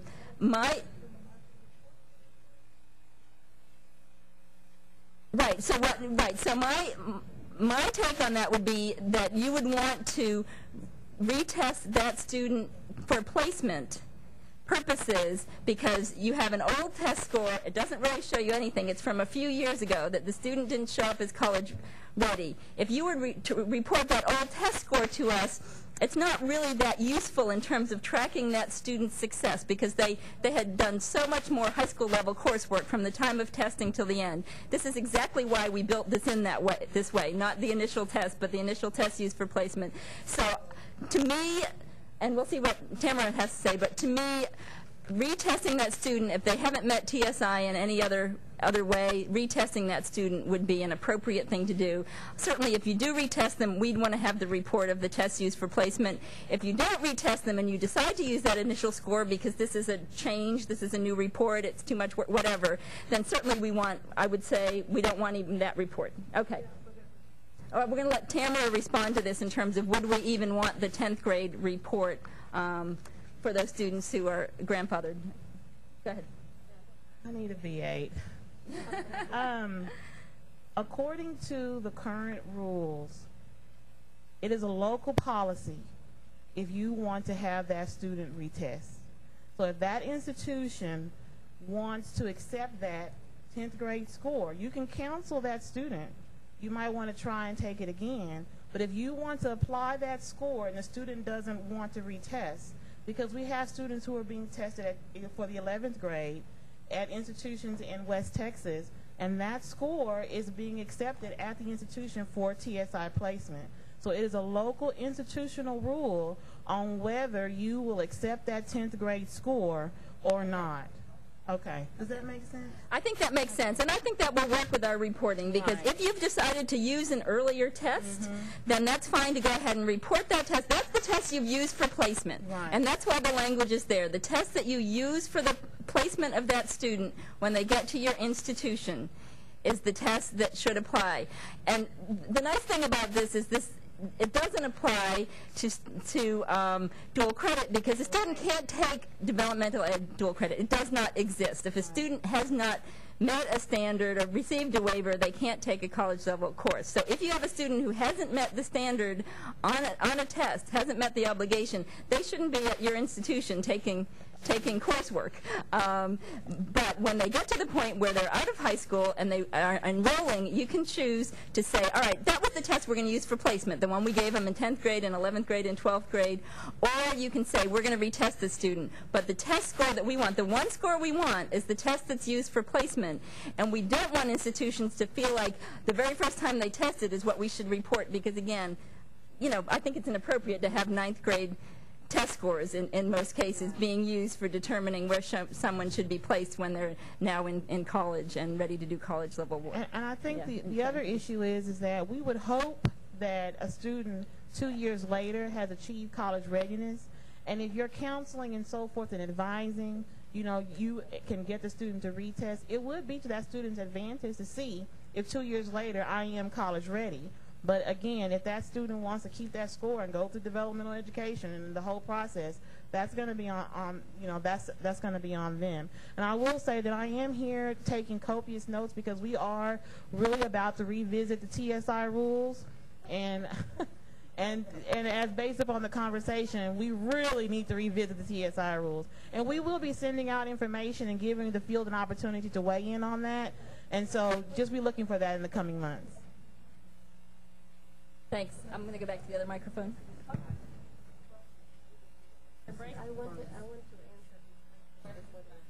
Okay, and I have one question that came in too. There is another question. Okay, we're just going to deal with questions now. When we're done with the questions, we will take our break. We might be a few minutes late. I have one from the field, and actually we have one out in the audience here that we'll do first. Oh, we've got two. Okay, hang on. I didn't see very well where it was. I knew. And thank you very much for your patience for those folks who are at your institutions off-site. We appreciate this. We know this is difficult not to be here with us. Okay, Yes. say we have a student who's a senior this year, and she's about to come to college this next fall, and she tests sometime this spring for her TSI, and she doesn't pass. So maybe in May or in June she tests again, and she still doesn't pass. And maybe she tests again the first part of August. Okay. If all of those are not passing, do you want us to select the highest of those to consider as our at the time of placement? I mean, obviously, if she passed one of those, we would definitely use that one. Exactly. But what if they were, all failed? Do we use the first one? Do we use the highest? That's up to your institution. Okay. To me, that whether you want to use the most recent or the highest, they've all clearly happened in a close period of time. Right. So that I would just let the institution make the determination there of which test is being used for placement. Certainly, if you're saying we're going to place the student based on this second test they took where they scored really low, and we're going to place them in a really low-level math course, but we're going to report to you the higher level score, even though we don't think that's as accurate, that might be a disservice, be doing a disservice to your institution, because as we look at accountability measures, we give students a certain amount of time before they succeed, and we'll move on to that later in the report. In terms of the college level coursework, for those of you who are familiar with the accountability measures, students who score below a certain deviation have 4 years to successfully complete the first college level course in our definition of success in the accountability system, and students who score higher have 3 years. So I think placing the student, wherever you place the student, what test you actually use to place the student is the best test to report. But again, it's up to the institution to determine which one they would like to report. And let me answer this question that it came in early this morning, but we're now on that section. In item 22B, we have the terms initial assessment score. In 22A, we have the question at the time of TSI placement. This question came in from the University of Houston downtown. Thank you, folks. And I think by now we've probably answered that question, that the language has not been updated on 22B, that we made the change in 22A based on feedback of this sort, that it's difficult to use the term initial when we're really talking about the test used for placement. And the language, because it says initial at time of placement, it could be a little confusing. It's really the test used at the time of placement. But we don't want a test that's used a year after the student has already done DevEd coursework and you're deciding, oh, well, we're going to replace them. You know, we want the first time the student is placed.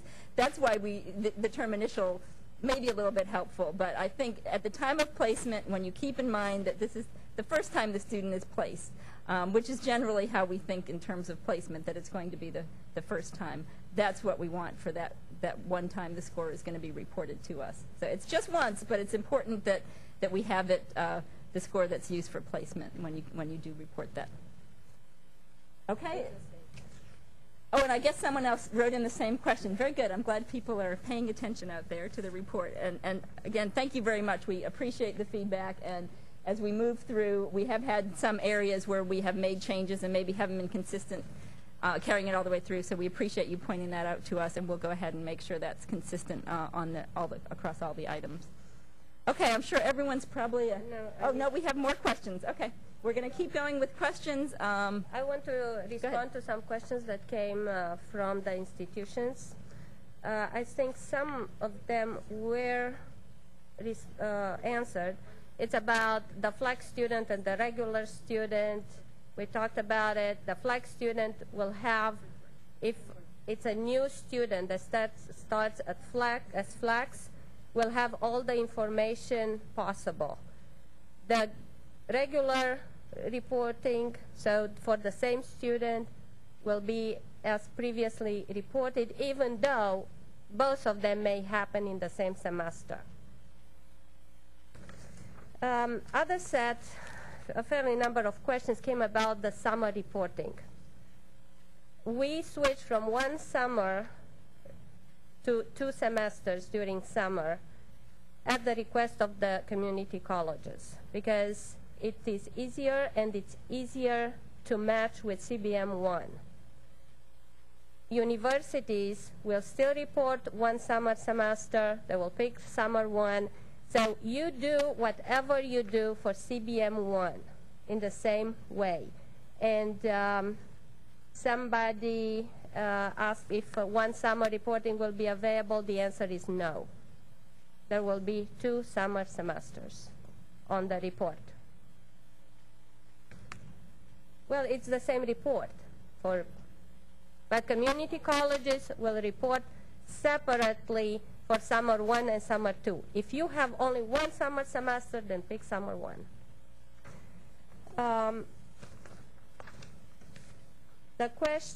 Another question refers, I think Julie already answered that. If a student is waived, the subsequent semesters will be reported as previously reported till that waive status changes, if ever changes.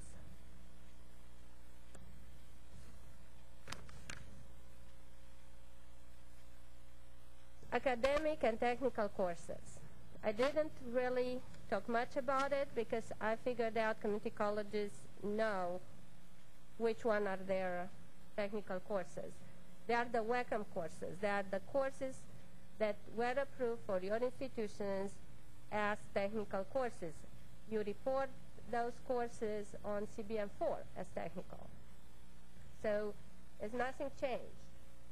If a student takes one of those courses that you have as technical courses, then you report the credit hours in that slot. The academic ones in academic area. Again, universities have just academic courses. They don't have to worry about it.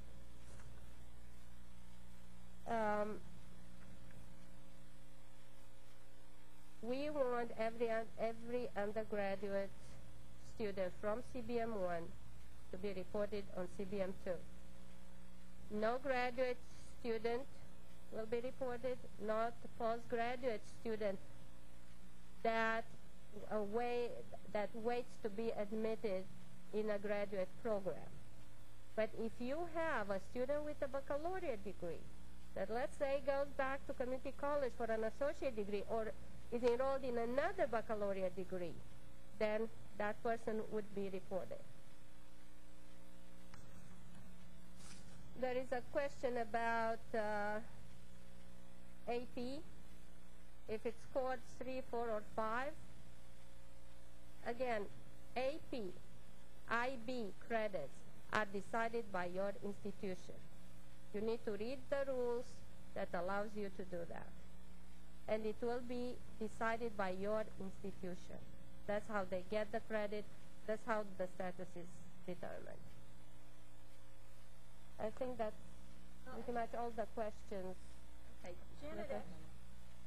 Janet asked me to go ahead and finish up through item number 24, which I think will be pretty quick, and then we can start fresh with the college level courses when we get back, and I'll address that. Yeah, and I have one more, and then it's a new question that just came in.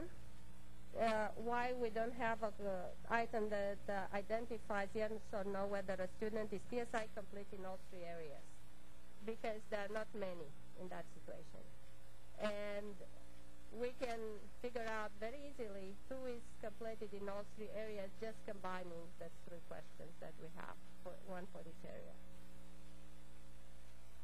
And we just also had another question came in. If a student takes active placer in 10th grade and passes it, and they take the SAT in the 12th grade, which qualifies them for an exemption, which should be reported, the active placer or the SAT? Either one is perfectly appropriate. We want to keep this as easy as possible for you. I believe that's in the introductory materials, that you can make the determination about which test you want to report to us for a student. It's the students who have not made an exemption, haven't met the standard. We need to have their, we need to have the initial placement score certainly for those students. But in terms of the testing that students take that show that they've met the standard, you can report any. It's if they haven't met the standard that you need to be conscious of using the test score that was used for placement, the initial one used for at the time of placement. Okay. Let me just move through the last few questions, because the last few items, because I don't think these are as controversial, but we'll just take our break if it gets too involved.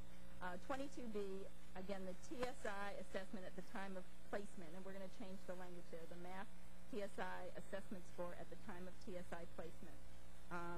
And this is where you report the math scores. You've been reporting scores to us before, so I think this should be pretty straightforward. What is very important here, we actually did a pilot of the 002. We had an institution that was kind enough to do this for us. And one thing that will pick back an error is if you report one test in item number 22A, say you report the asset test, but then on item 22B you give us scores that align with a different test, we're going to kick back an error. The scores that you report on 22B have to match the test that you've told us you're using. So that's pretty straightforward. We just didn't want to have a separate item for every single test score for all these different tests. But the score does need to match back with the test that you're telling us was used. And item number 23, this is for participation in an alternative non-course-based developmental education. And these are for students who aren't taking courses that are in our manual as developmental education courses. This is a very, very broad category. As we were meeting with institutions, we tried to get some feel for the different types of alternative programs that were available to students. We wanted to be a little more specific, and then we realized there's such variability out there. There was a lot of disagreement about what should count and what shouldn't count. So because our role is pretty much just reporting purposes, we made the determination that we would put all non-course-based developmental education into one item. That's this item. Either a student didn't participate, they participated in non-course-based and they met the TSI obligation, or they participated but they didn't satisfy the TSI obligation. This would be appropriate for a student who you say you need to go back and you need to do some studying on your own and come back to us and we'll see where you stand in terms of testing. And if they do that and they come back and test and you say they've met obligation, that's where you put that student. They weren't in a traditional class.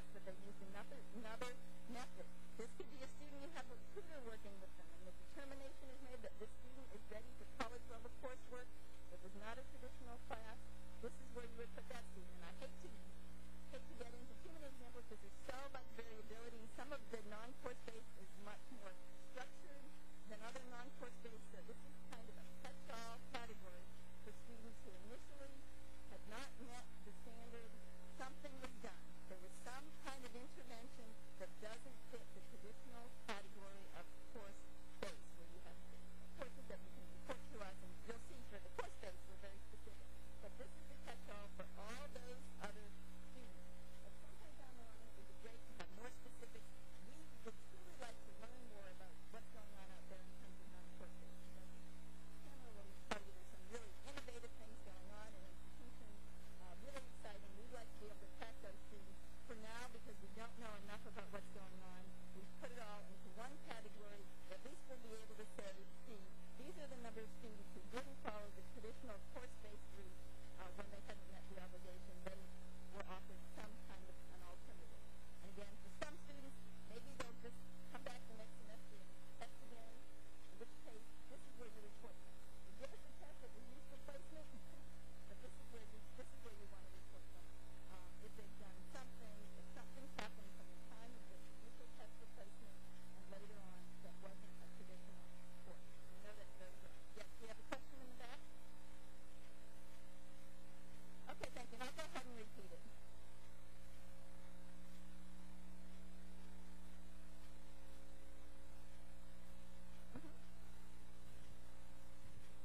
Yes.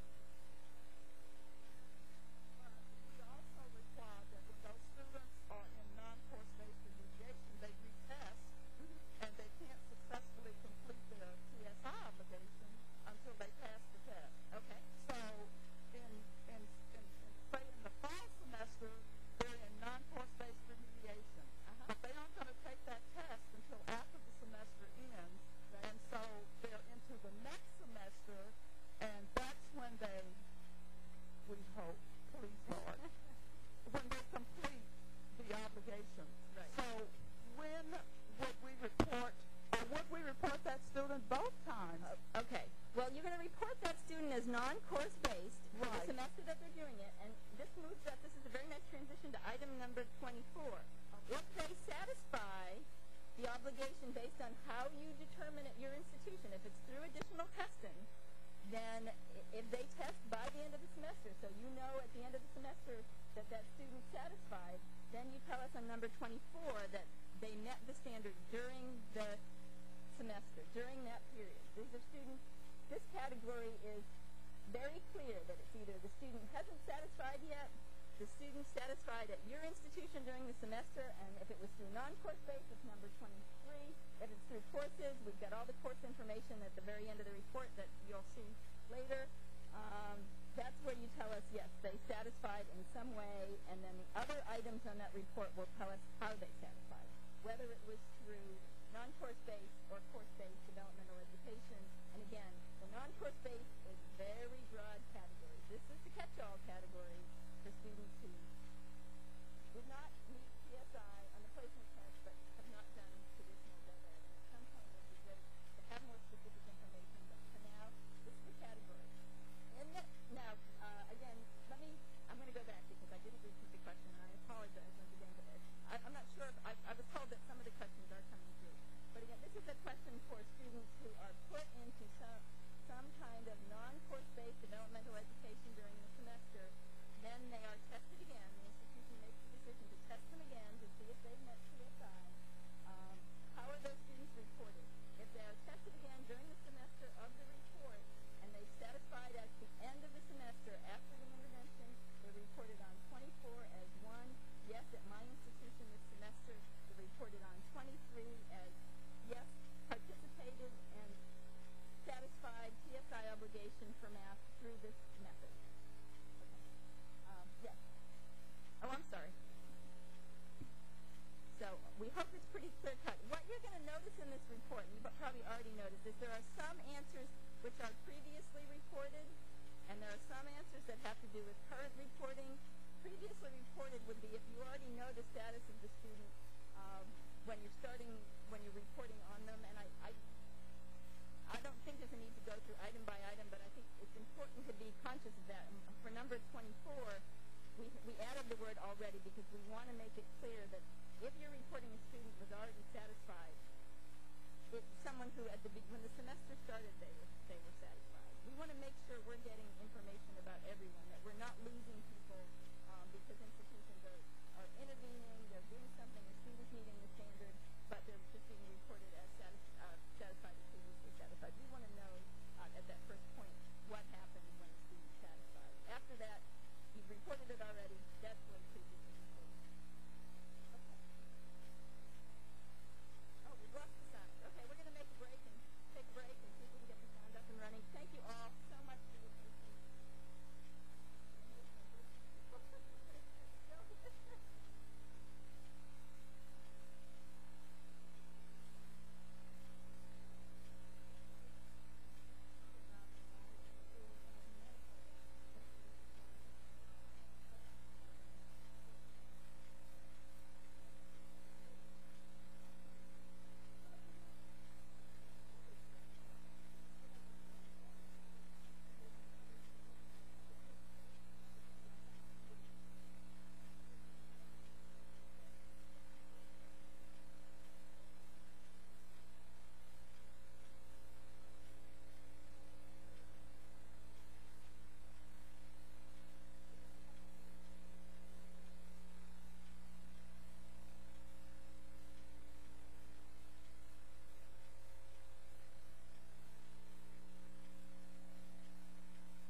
Testing.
Testing 1, 2, 3.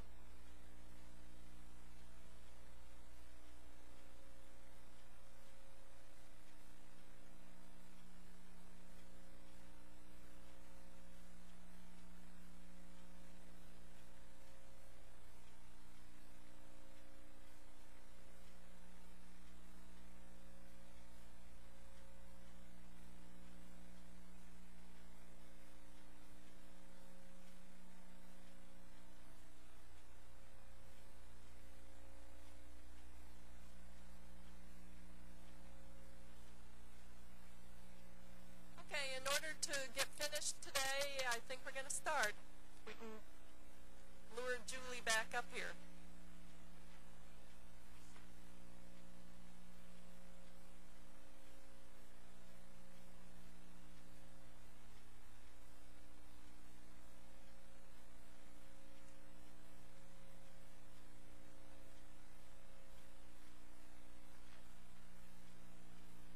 Okay, we've moved the microphone a little bit. The folks at home are having some difficulty hearing. As you know, this is the first time we've tried this.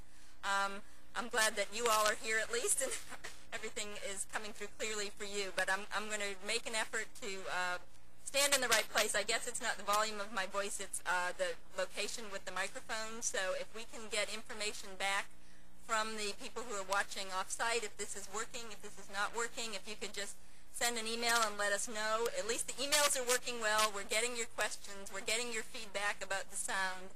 I understand the sound was lost about 4 minutes before the break. We were answering a couple of specific questions that we can go back to at the end if we need to. Okay, and yeah, what I can do, I'll also go over items 23 and 24 again briefly because that's what we were discussing, I think, when the sound went out. Hopefully this is working for everyone, and I'll try hard to stand still and address the microphone. Okay, for item number 23, this is for non-course-based developmental education, and as I said before the break, this is the category for all non-course-based developmental education. It can fit a whole range of different categories.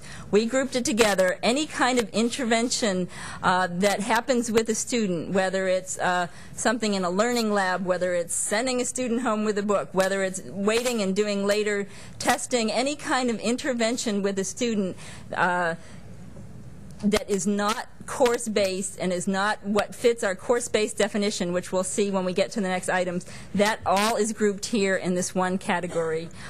We'd like to make the effort to learn more about what's happening out at institutions in non-course-based. There's a lot of innovative things going on, as I said earlier, but for now, because we don't have a real handle on exactly what's going on, what those different interventions are, and because we needed to have a place for institutions to report students who met the standard, but through non-course-based means, we have this category. Or for students who hadn't met the standard, some intervention had happened, some effort had been made, but for whom the traditional course reporting didn't work because of the nature of the intervention. So that's number 23.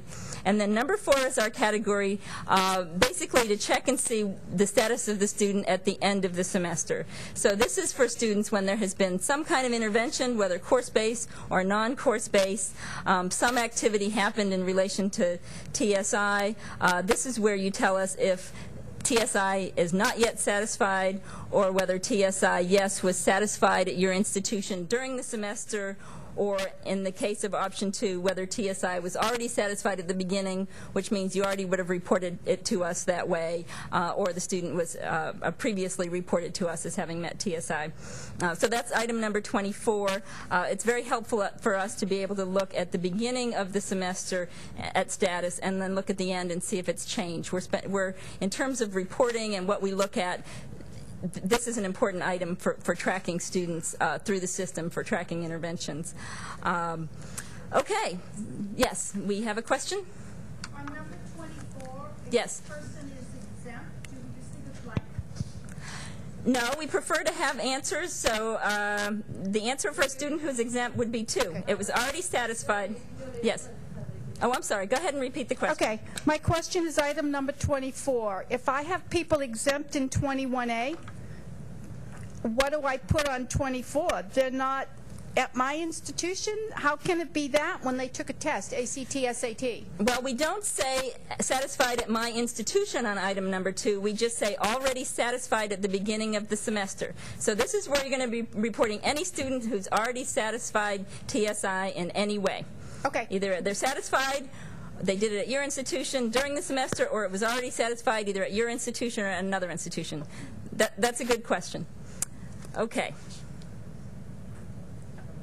Now you'll notice that the note on the bottom after item 25 to 29, which are unused, that for students who take developmental education courses, they're reported in items 80A to 83C. So it's very important that you continue on with this report all the way to the end for math and report those students who do take math developmental education courses.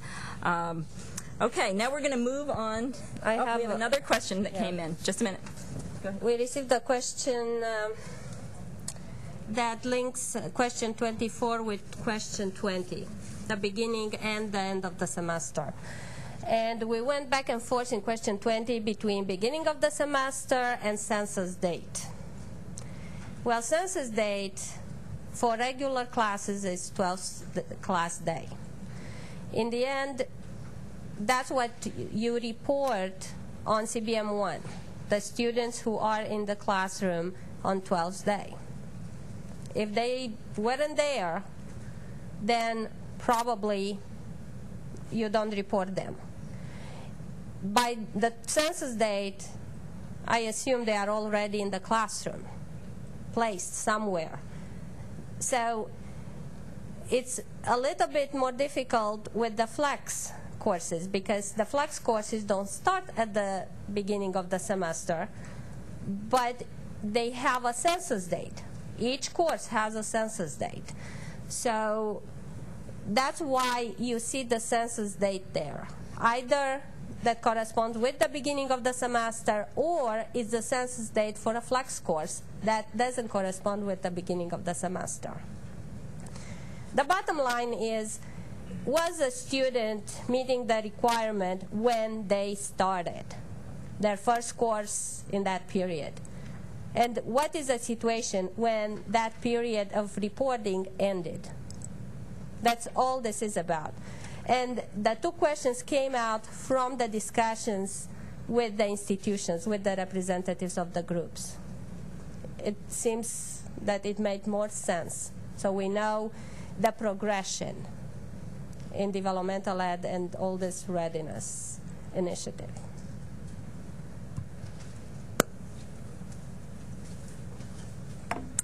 Okay. Any other questions on the first section?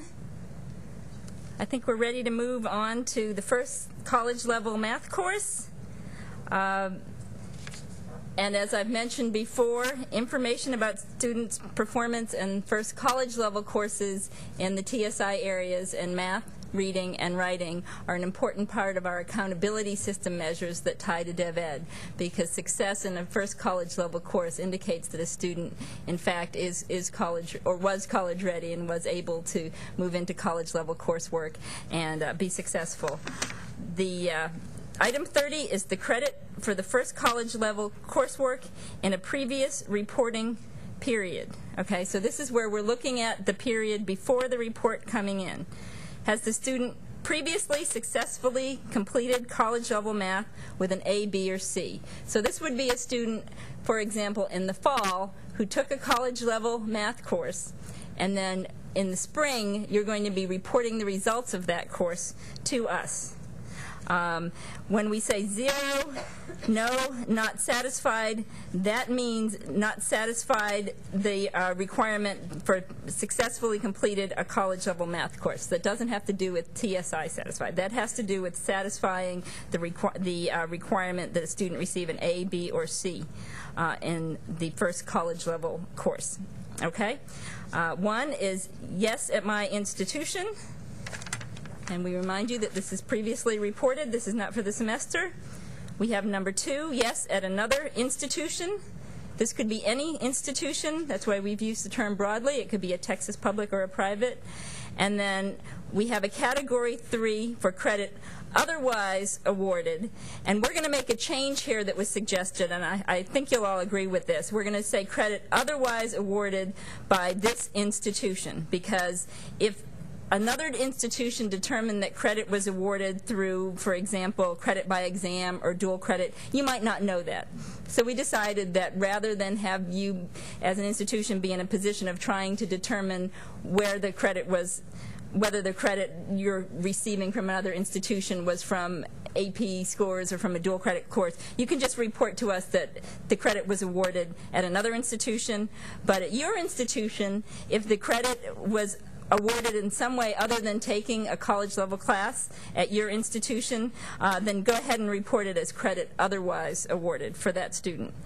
So this would be the student who takes an AP course. You've made the decision that the score they got on that exam was the equivalent of an A, B, or C in one of your courses. You're going to give them credit for that. Then you can go ahead and report that here as credit otherwise awarded by this institution. Okay. Any questions on that? Then the additional items go on to talk about courses that students are currently taking. So these are the attempts of the students at your institution in the first college level course.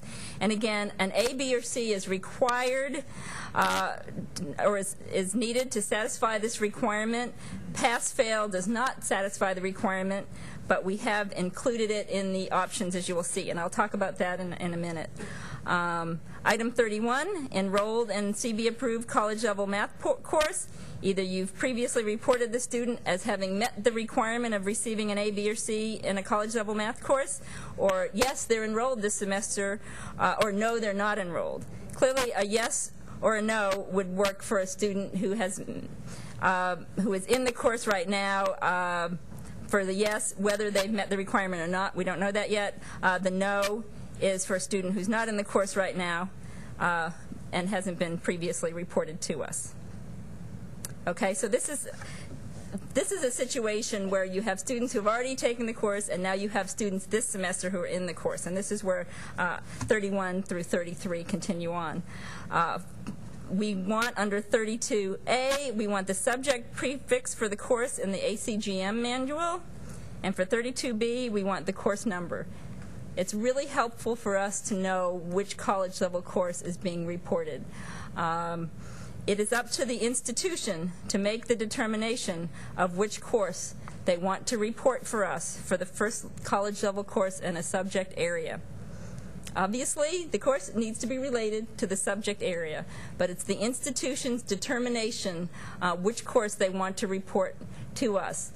In math, it's a little more straightforward. In areas like reading and writing, it's a little less straightforward, since clearly a great number of college-level courses could be determined to fall into those areas. But it's up to the institution to make the determination. What helps us in terms of the information we gather is having you tell us which course it is, so that we actually know. We realize that there's a wide variety of courses you could be reporting to us. We'll have in our data which courses were reported for the students. So again, 32A and 32B tie back to the ACGM manual. Item 33 is the grade received in the course. Okay?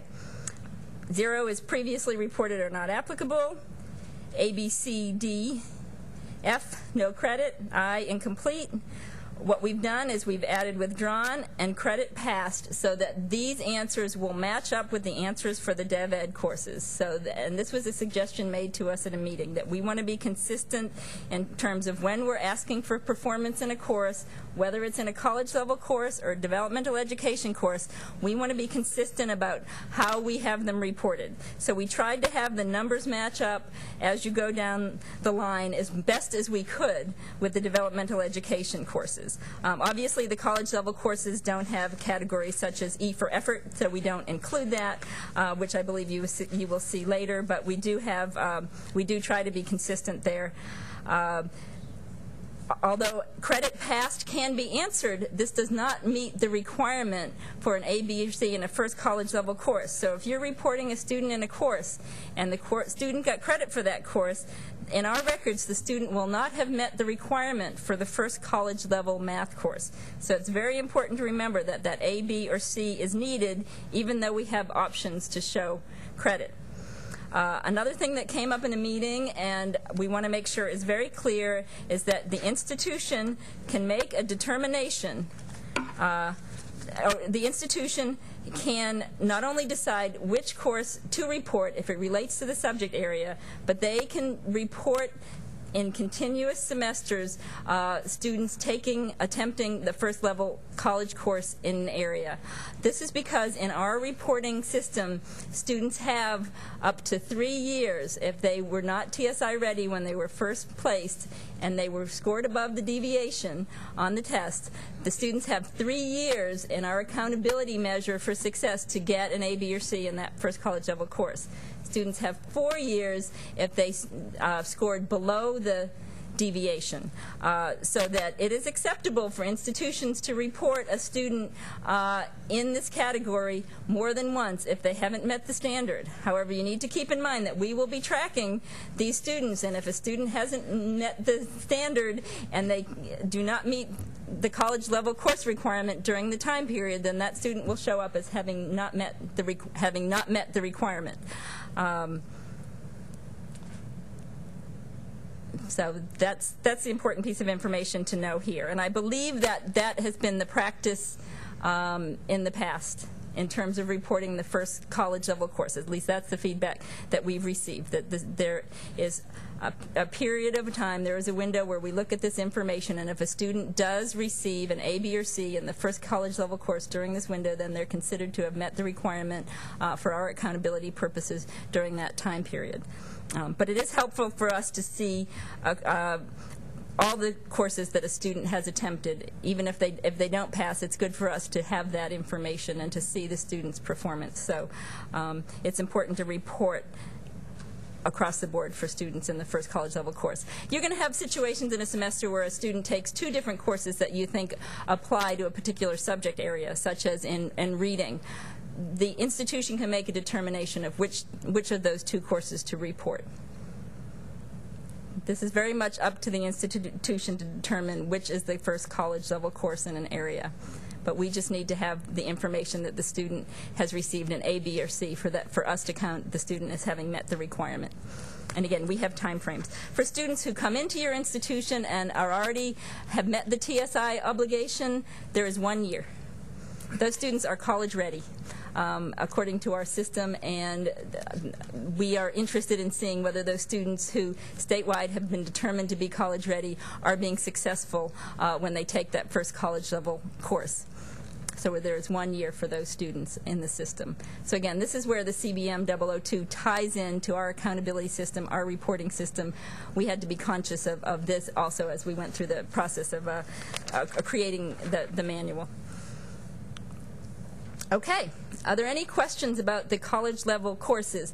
There is information about students who are in dual credit who take the first college level course and how to report that. That's in the introductory materials. And we have one change there that I want to tell you about. This is the third change I mentioned this morning. That information is on page 2.9.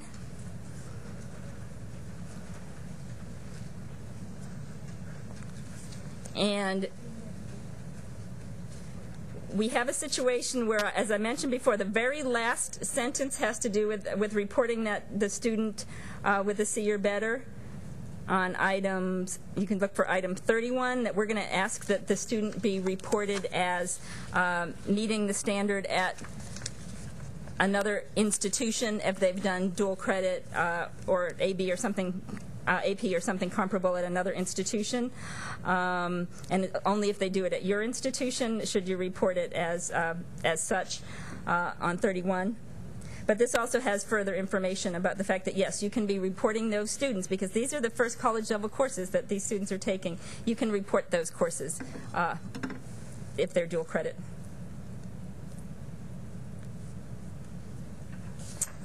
Okay?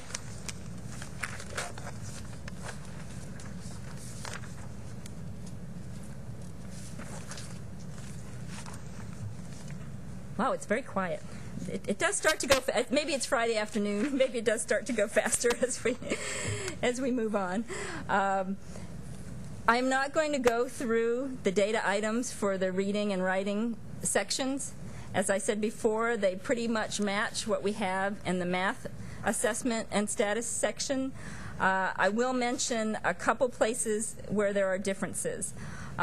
One is having to do with the tax testing for English language arts, which is the test that's used for exemption or for dual credit permission for reading and writing subject areas.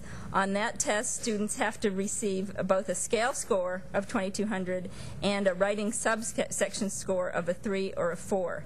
We know that you don't get specific information about whether a student got a 3 or a 4 on the essay on the text. The information that institutions receive tells them that, yes, the student met the higher education readiness score, the TSI score on the tax test. I believe there's a little asterisks or something that shows it for English language arts. But the bottom line is if the information you're getting is that the student has met the standard, that student has received a 3 or a 4. If you have a student who has a scale score on an ELA test that's over 2200, but you do not get the information that they have met the TSI standard, the college readiness standard, that student is not exempt.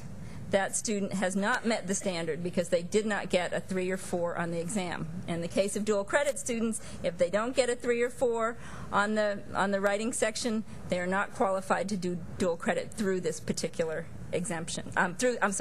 Through this particular score. It's not an exemption.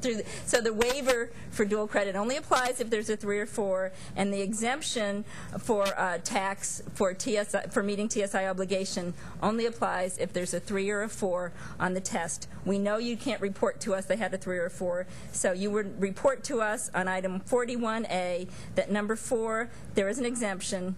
And then when you report the score to us on the tax on 41D, you will give us the scale score. We do not want you to be reporting to us that there's an exemption just because the scale score meets the 2100 or higher. You need to make sure in your records that the student has met the standard, which means they have received a 3 or 4 on the test. When we started this, we had a place to report it, and then we were told, no, you don't have that information. And that's fine. You do have the information that they met the standard. If they have, then you can tell us here. If they haven't, you should not be reporting it as an exemption for the ELA test. And I think that's really, and also in terms of the tests for TSI, the Accuplacer and the Compass and the Thea, there are writing scores that are built in here. You want to make sure on this, as I said with the math, that if you're telling us a student took an Accuplacer When you report the test scores, report the AccuPlacer score, or you'll get an error message back. So that's also very important to be aware of. Okay. And I think we're ready to move into the section on reporting courses. We are very much near the end. I'm sure you're all very happy to hear. Gabriella is going to come up and handle that, and I'm going to try to get my voice back. Thank you all very much for your patience. Again, I apologize to you who've had difficulty hearing at home, and we will try to resolve those issues if we do this again. Thank you. I want to address first some questions that came from the institutions. One is about the end of the semester report. We said at the beginning that this report is due after the end of the semester. So for the fall semester report is due sometime in February or March, right? The spring, so first time when you'll report with the new one for the present semester, which is spring 09, will be in June. So you are not going to have a situation for this particular report when the student is enrolled while you report. It's already done when you have to report. Even if the student is enrolled in June, that summer semester has nothing to do with the spring semester. Two questions that came, one more clarification about the accountability system. The accountability system has two measures, three actually, but two measures that deal with developmental ed. One has to do with completing developmental ed within a time frame, and the second, completing the college level course within a time frame. Completing developmental ed is within 3 years, but these 3 years are not 3 years for everybody. As the reporting was right now, there were students who, and it will be the same as we continue, there are students who start developmental ed in the lowest level and students who start at the highest level. So the students, it was considered the students that start at highest level will take less time to complete than students who start lower. So for the students who start in the highest developmental level, we consider 2 years. So please read the definitions of these measures. They will be for 2 years. The other students that started at low level, they will take 3 years. So not every student is considered the same way when we look for those results that you see in accountability system. They are put together, but it doesn't mean that it doesn't matter what level you started, you still have 3 years. For the first college level course, the periods are different. We consider that you finished developmental ed and you have another year to go into the college level course. So if you started in high level developmental, you have 3 years to complete the college level course and 4 years if you started in low level. Again, there is a difference. And the students who did not need developmental, it will be 1 year. What happens when a student takes a break for 2 years? Well, if we don't find that student completing developmental ed or completing successfully the college level course, it doesn't matter why they didn't. The fact is they didn't complete. They are not successful. Accountability system is a measure of performance. Yeah, that student may take 5 years, they complete the college level course, but it's not in the time frame that is required. So I hope we're clear about that. address one more question that we had before you move on to the item. We had a question actually that we got earlier that I meant to address. We didn't, having to do with item number 33 before we move on. This is if a student hasn't attempted the college level course. These are for students who haven't met the requirement. Our description says course is needed, but student has not yet attempted it. We want to clarify that. We're going to make a change and say course is needed for the degree, but the student has not attempted it. There are some situations where a college level course in a certain area isn't needed for a student for a degree, in which case you would tell us it's not applicable. But if the student does need a college level math course for the degree, then you want to tell us in number 9 if they aren't attempting it, but it's something that they needed. So we were just trying to, we used to just have it as not attempted and people were confused. We tried to clarify, and that I think confused people a little bit more. And so we thought if we add that language, course is needed for degree, but the student had not yet attempted it. I hope that that clarifies it. Does that help? No. It doesn't help. Okay. If a student,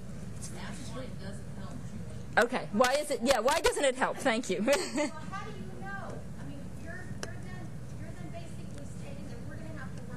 Evaluation for every student to determine whether or not that course is part of their degree plan prior to submitting this report. Okay, thank you. That's very good to hear that feedback on why the question came in. And the comment was that if we say needed for degree, then institutions are going to have to go back into their records and make a determination that a course was needed for a student's degree and not attempted, or that a course was not applicable. And we certainly, I believe, and I'm going to look at Janet for this, we don't want to put institutions in the position of having to do that. That was not the intention here. The intention of saying not attempted this semester was to have a place to report students who had not yet met the standard, and so therefore we didn't have a grade, but for whom it was applicable for them to take the course. For students for whom we should expect them at some point to be taking a first college level course in the area, we should be expecting information, but they're not attempting the course that semester, as compared to students who have already taken the course and it's been reported, or students for whom a first college level course is not applicable. I'm thinking that might be someone like a certificate student. Yes, and I think it came from the discussion with TSTCs. I think yes, they said that they may not require what we call the first college level course may not be a requirement of their degree. So basically, their students will never appear on the report as being successful when in fact they are not required to take that course. So we shouldn't penalize them. Darlene, that's what we heard. So, I don't know.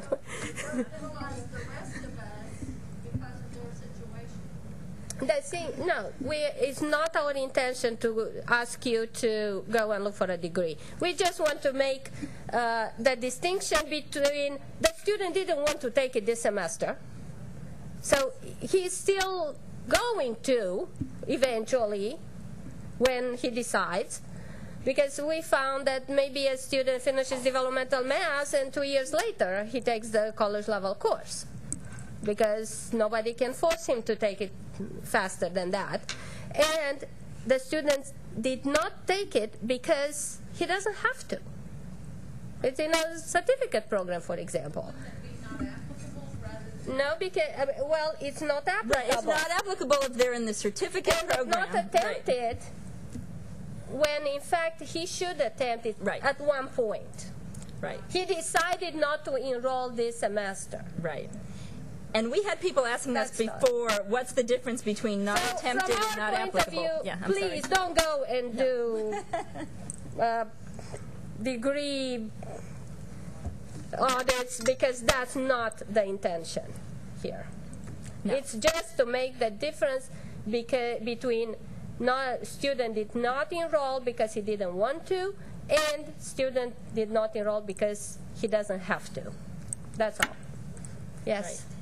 And I think, oh, go ahead. What if the student made a grade of D, and for that particular degree program that was okay, and they could get their degree with the D, then would we couldn't really report them as previously completed, because that's not an A, B, or C. So we would report them that first time with a number 4. That's right. But then after that, how would we report them? Then it has been Previously reported.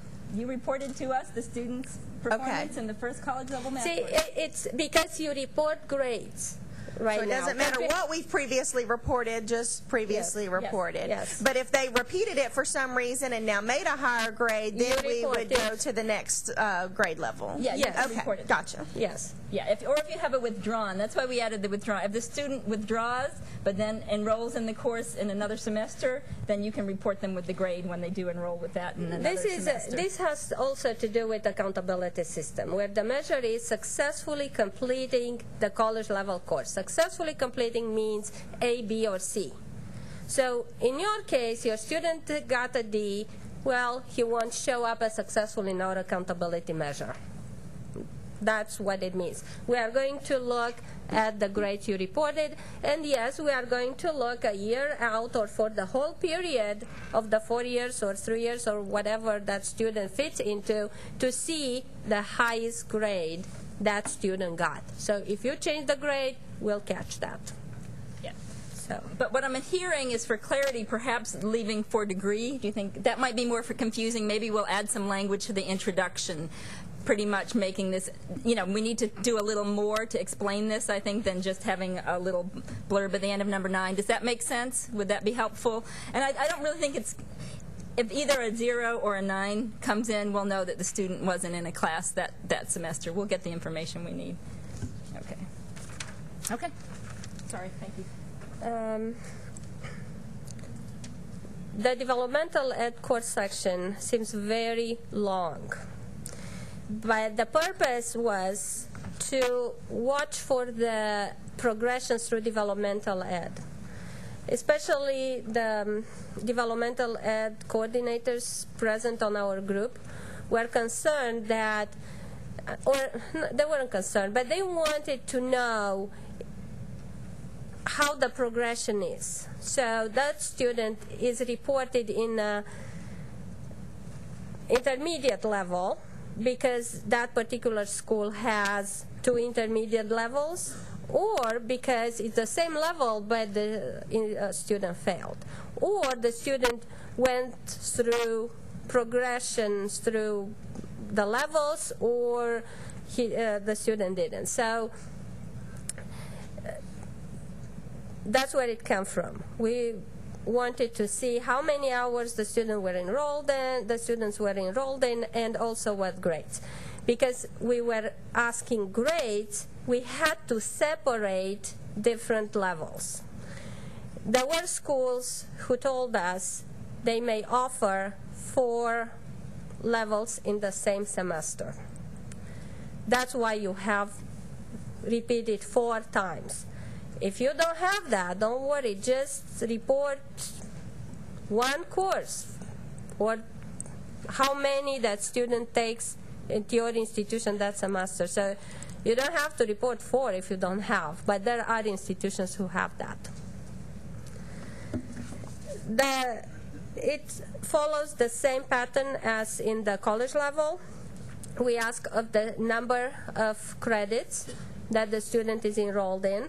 So you don't sum the college hours, the developmental ed hours, as you did in the previous reports. Take it course by course. We ask the grade. The grading is pretty much the same as for college level, but has an E for effort.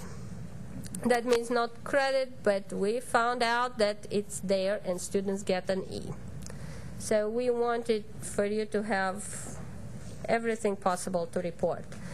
We also want to know the level. As we said, for the developmental for measures in accountability system, we separate the students by the level they start with. So it's very important for us to know what level they start with.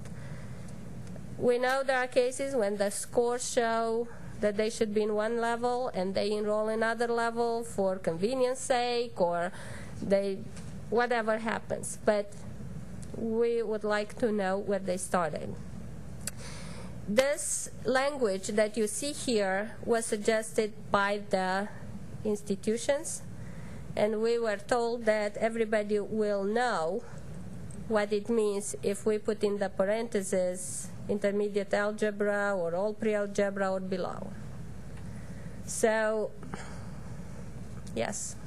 What if you only have one level of developmental math, reading, or writing? The question is, what if you have one level of developmental math, reading, or writing, which I think is the case for most universities. That's what you report, and my guess is it's the highest level that you have. Usually you have the highest level, right? That's why it's, so you report it as the highest level. I don't think anybody has a low level and nothing after that, and so just report the levels you have. Some institutions have 2 intermediate levels. Some have just 1 for each level. That's really up to you. You know what level that is. ACGM is not very clear in that, so it's up to your institution. And I think that's about it here. Do you have any questions? And that repeats itself for reading and writing. So, yes? Gabriella, has the CBM determined performance measures after they collect this data that they're going to publish? And if so, what are those? Darlene, the performance measures are the one in accountability system. We think that it will be easier to determine at what level they start. It will be easier to determine if they were meeting the requirements or not at the beginning of the semester. So we think those measures, the data for those measures will be more accurate. We don't plan to change those measures, but probably we'll change the language between, instead of below deviation and above deviation, we may go and discuss the levels based on what you reported.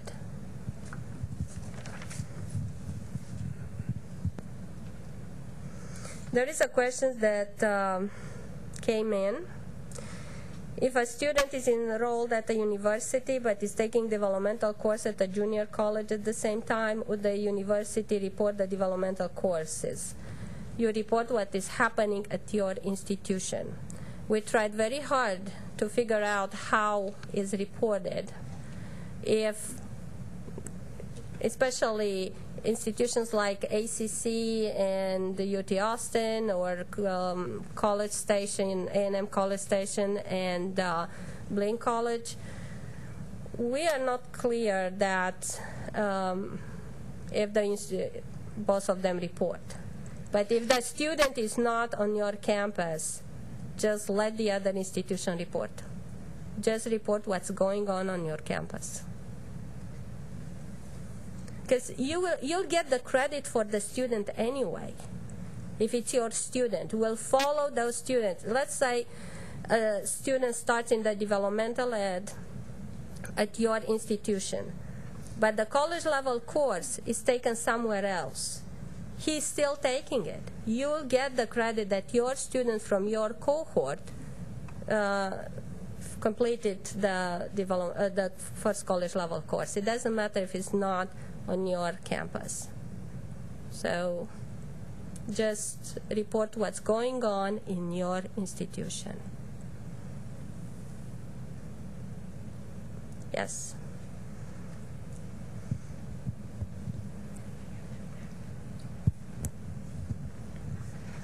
This is a question kind of earlier in the report, and I wanted to make sure before you went through all of it in case I missed it, and I may still have missed it. But say a student takes one of the TSI tests and fails it, and so we've reported them as failed, and we reported our first-time test that we've used for placement. And we'll say the next semester or even during the semester, they retest in one of the TSI tests on their own, even though it's not required, and they pass it. am I missing a place in here that actually tells to? No, if you retest the student, and that's why the student meets the requirement by the end of the semester, is because of that non-course based. We're considering a retest in TSI of their own course. No, it's not a retest. It's a non-course based method of meeting the TSI. It's an intervention of some sort. So it's not, you are not required to retest. So don't call it retest. Call it a non-course based method. So there in number 23, I think, you have this option. That's whatever else you do except putting them in the classroom, then and even if it's we not doing anything, it's the student went and did it on their own. We're calling it non-course based. Yes. Now, if your student is also enrolled in developmental ed, let's say it's enrolled in lower level developmental, but all of a sudden in November, he goes and tests. You report that developmental ed to us. You put that. But that doesn't mean the student met through developmental ed just because it was in that one course. Even if the student retested and he was in a developmental ed, just let us know about it. So you all won't know if we completed them based on their developmental coursework or if they retested? No, because you are telling us. If it's non-course based, it's based on a test, you report on 23. But if it's based on developmental, you don't put anything there. And we could report both, and then you would know they retested and or they did developmental. Yes. Okay. Because you'll put the enrollment in a developmental ed course, but the TSI was met by other methods. So, yes. If we have a student who has taken the first developmental, but they work ahead and they do all the requirements, and so now we are ready to say that they are through their developmental sequence, then how would we report that student as TSI complete? I think it's just the scenario that we discussed, right? No, so they didn't retest. They didn't retest, but you determined. The question was, what about a student who is enrolled in developmental ed, and then they also did whatever else intervention for that student and determined that the student met the requirement. It's still non-course based. Okay. So you determined on a non-course based, not because they finished the sequence. Finishing the sequence means they went through the sequence and they passed, they got a passing grade through that sequence.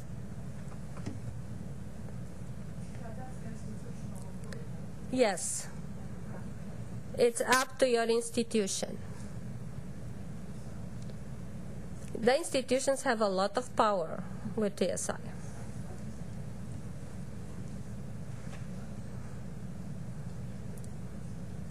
Any other questions?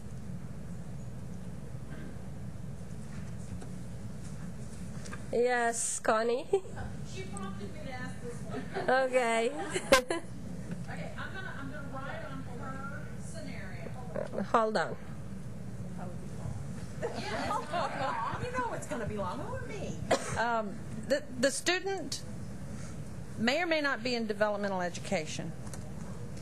And I'm sorry, Gabriella, retest is in my vocabulary, and I will be using the word. The student initially is failed. They were placed based on the failed scores. They come back and they retest and they fail again. So do I assume that he went back and studied and it didn't do any good and now he's reported as a 2 in 23? 2 in 23 is yes, participated but did not satisfy TSI obligation for X area through this method? It's up to you, really. If the student failed and you didn't do anything,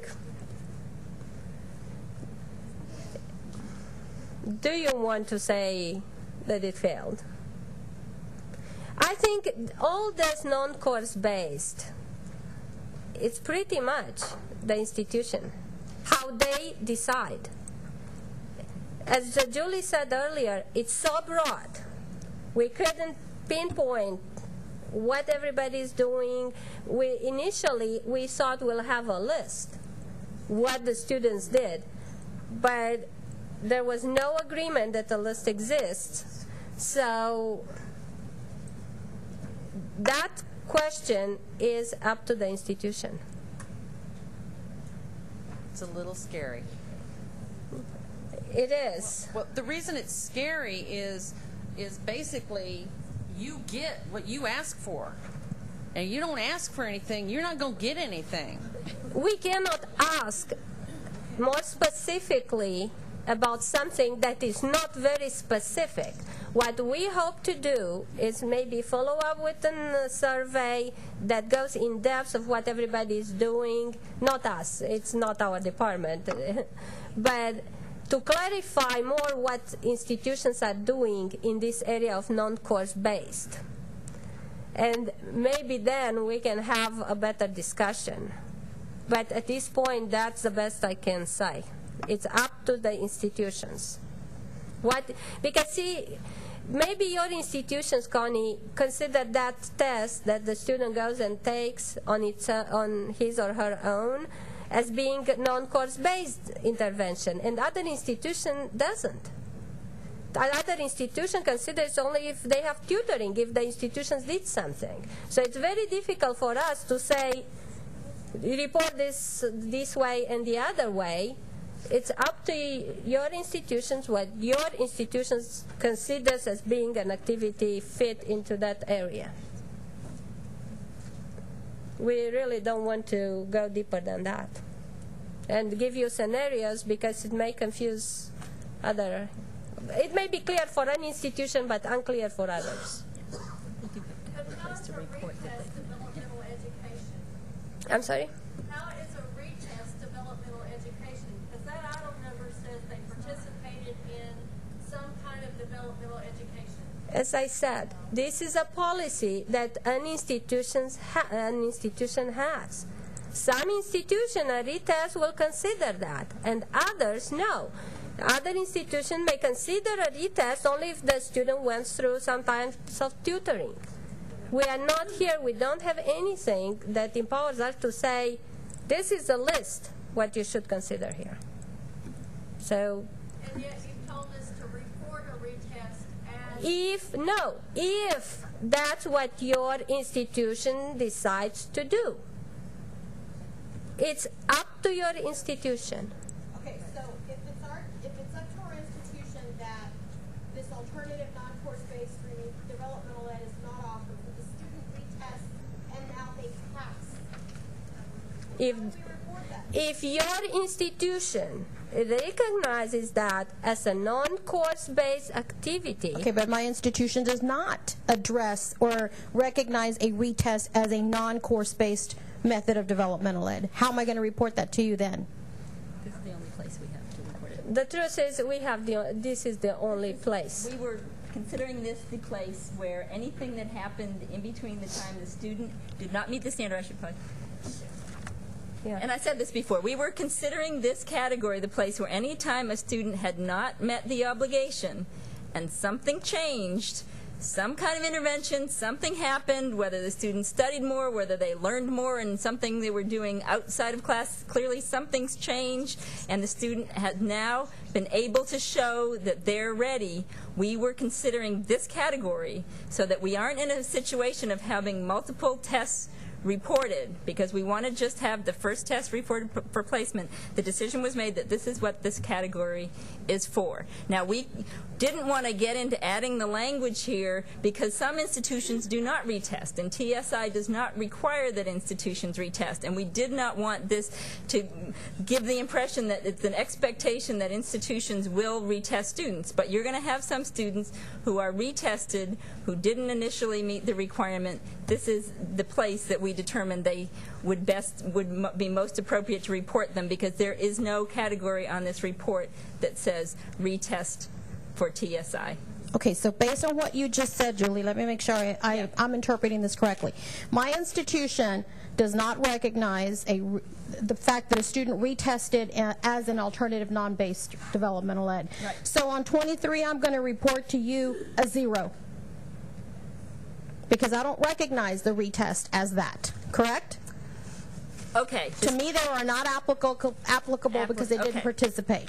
So then on 24, I'm going to respond to you with a 1, telling you, yes, they are satisfied now, but you will never know how. Exactly, which is why we were considering 23 the place for us to know they somehow satisfied, but not through coursework that we can see reported, but they were somehow satisfied during that period, during that semester, where they went from at the beginning of the semester not being satisfied to the end of the semester. Okay, then the wording is misleading, because when you say the non-course-based method for developmental, that's what throws us off. And I think probably what we need to do here, we were trying to be broad because there are lots of different things that happen with students. What we probably need to do here is look at the language and maybe make it clear to folks what this category is for. We use the terminology non-course based. Again, we didn't want to specifically mention testing because we didn't want it to seem like people were required to test or had to give some kind of test report if a student had met the standard if they weren't reporting Dev Ed, but we will look at that language because clearly there's some confusion being caused by it. Well, can you yes. say alternative or non-course-based instead of alternative staff? I think that we could do that. There's something needs to have happened, whether it's a retest. We don't want a situation where schools are just checking off, oh, if we say 23, it'll be fine. We want schools to be thinking something needs to have happened to this student from the beginning of the semester till now.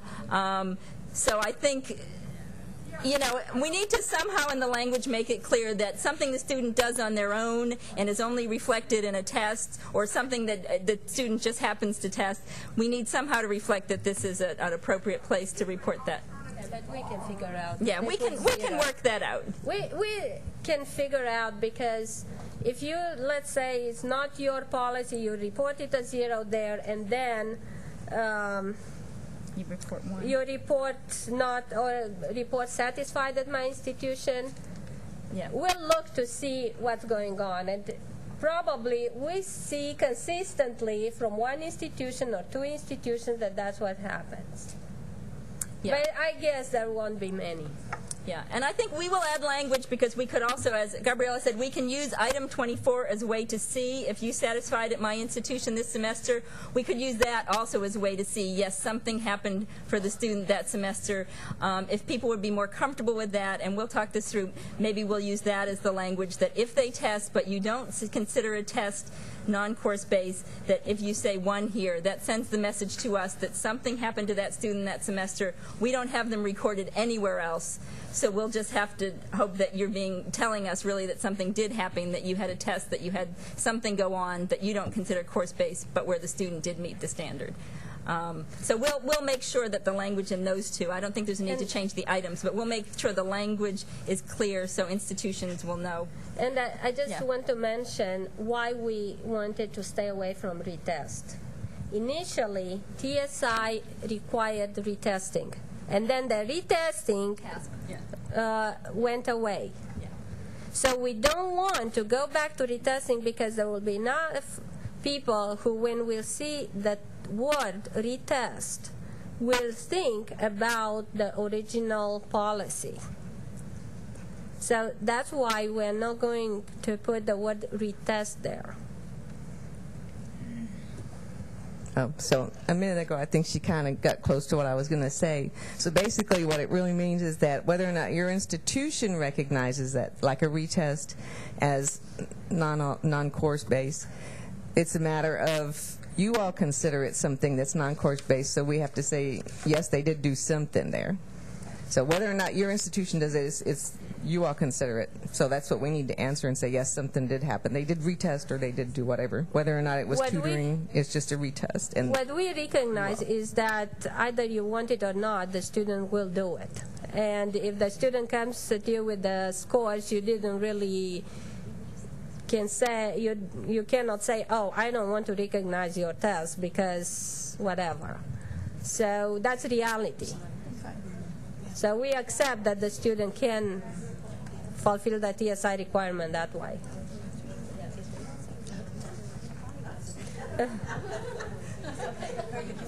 Okay, Tamara is going to comment on that. Yeah, that's a very good take on it. If we have a student that retest and we put number 24 equals 1, you won't know it's a retest, so you don't care. I don't care. Maybe Tamara does. You don't care what the score is, or no, we don't. When you're looking at trying to determine if you should report something on a non-course base, you need to refer to your institution's developmental education plan that's on file with the coordinating board. If your institutional developmental education plan does not specifically specify that retesting is identified under your plan for non-course base, it should not be reported there. Does that make sense? If you need to let your on-file, approved, and accepted developmental education plan for your institution be your guide as it relates to non-course base. If your institution did not report any non-course based efforts as a guide, you should be reporting anything there. If you have things that you think are non-course based and it's not on file with us, then you need to update your developmental education plan, number one, and make sure those things are there, and then you can report stuff under there. So I would really make it very simple and very easy. Whatever's on file with your institution for non-course based, according to the official DevEd plan, if we went online right now, search for your institution, pull up your plan, and we don't see anything for non-course based, you shouldn't be reporting anything there, or your plan is out of date and you need to update it. That's really what it should be. So how would you report satisfied based on a retest? In that scenario, it's not on our plan. What do we do with those people? I think that's where we'll based on that. I'll let them tell you that next step. No. Well, I mean, the question was because if they don't have it in plan, right, it will be not applicable, but here it will be a 1. It will be satisfied. Yes, if that's the case, you report under 24. But again, if you have nothing on file that has been officially routed to your university, through your developmental education department, as you are offering non-course-based remediation efforts to your developmental education students, to me, there shouldn't be anything there. And that you should only be reporting students who are actively participating in those activities. So a retest would then go into 24, and that would be it. Yeah. So it sounds like to me, thank you very much, Tamara. It sounds like to me then what we're saying about 23 and 24, because we want to make sure people are clear on this. This is a little bit of a change from what we said initially, is that on 23, if there's non-course based developmental education, which you have in your plan, and that's what the student's participating in, that's what you report on 23. If that includes retest, then that's perfectly appropriate to report it as 23. Any of the different possibilities we mentioned, if that's included, if that's what you do, that's what's appropriate. However, if you don't consider, for example, retest to be non-course based developmental education, then the place where we're going to know that something happened to that student that didn't fit any other category is in 24, number 1. The student met the obligation at your institution this semester. So you can, in fact, on 23 say it's not applicable if you had some kind of intervention going on with the student that isn't part of your plan, that isn't something you do. You can say not applicable in 23. If then we see 24 and it says the student met the standard at your institution that semester, we're going to know the standard was met. If we don't see coursework, we're just going to know that you made the determination based on a test score, based on something that wasn't part of your plan for non-course based. So I think that will work. Does that work for people? Look like they're okay with that? Is that sensible in terms of how people report and what will work? Yeah. Good, thank you. Well, that's why we're very glad to have her here with us, because we're the reporting experts, she's the DevEd expert. And you must understand that we want to know a lot of things, but we don't really want to know everything. We are just fine with the scores when they start, and we are just fine knowing they met or did not meet the requirement. Now, yes, Tamara wants to know how many institutions will do the non-course base. It's a question that we get very often, and we don't have good data to respond. But that doesn't mean that you have to make it up. So don't feel like you have to, yeah, we need some correspondence between the items. If you say at the beginning, at the end of the semester, that they met the requirements, they didn't meet, but we don't have scores at the beginning. We don't have exemptions. I mean, if everything is not applicable, but, I mean, there are weird things that are reported. Let's put it this way. So it needs to be some logic, but not quite every step that is going on. I want to address,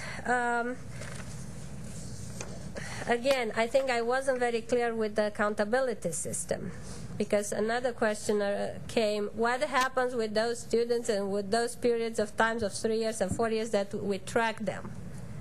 If they are not in school, it doesn't matter. We don't look how many semesters that student was enrolled. So if that student started in fall of 4, 3 years means fiscal year of 5 or 6 or 7, that's 3 years. If that student started in fall of 4 and came back in spring of 7 and is not done, well, it didn't fit in that period. So that's what this is about.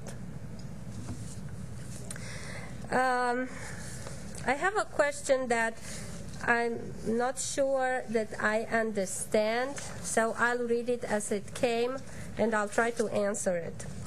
How would you report a student on the CBM2 if they are taking developmental math at a local junior college and had not satisfied math TSI? This comes from a university. If the student takes developmental ed at a local community college, it meets TSI if the student goes through the sequence. It's part of TSI. If they went through the sequence, finished the sequence successfully, they met the TSI.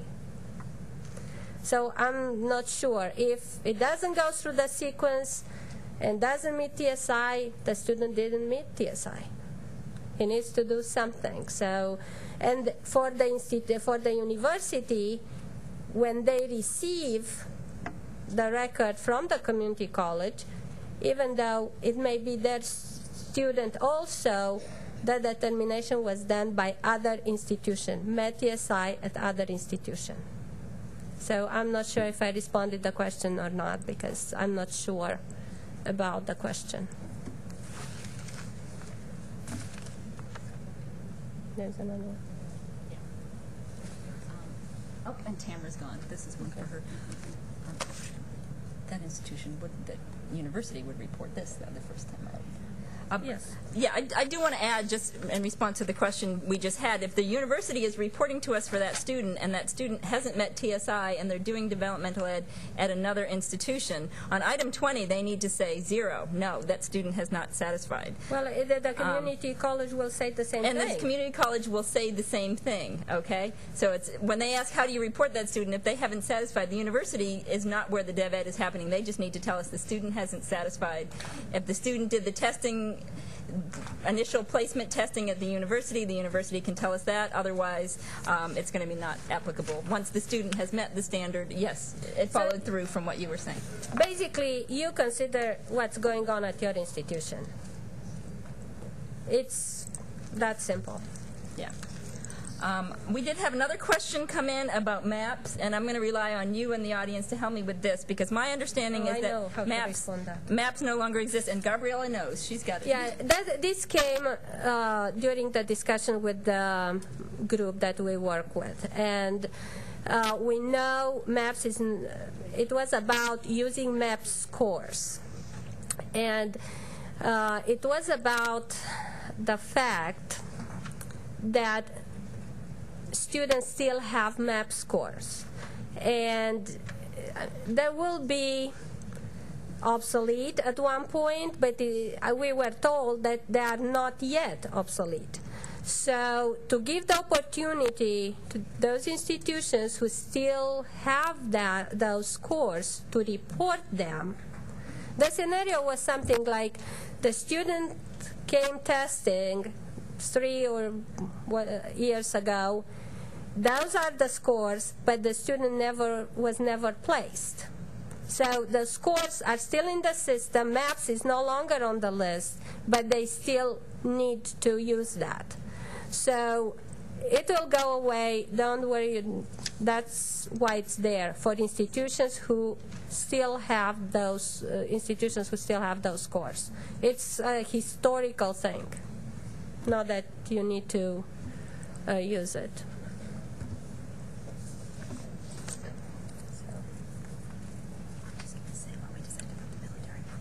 Okay. I think I'm done. Do you have any questions for me? Thank you.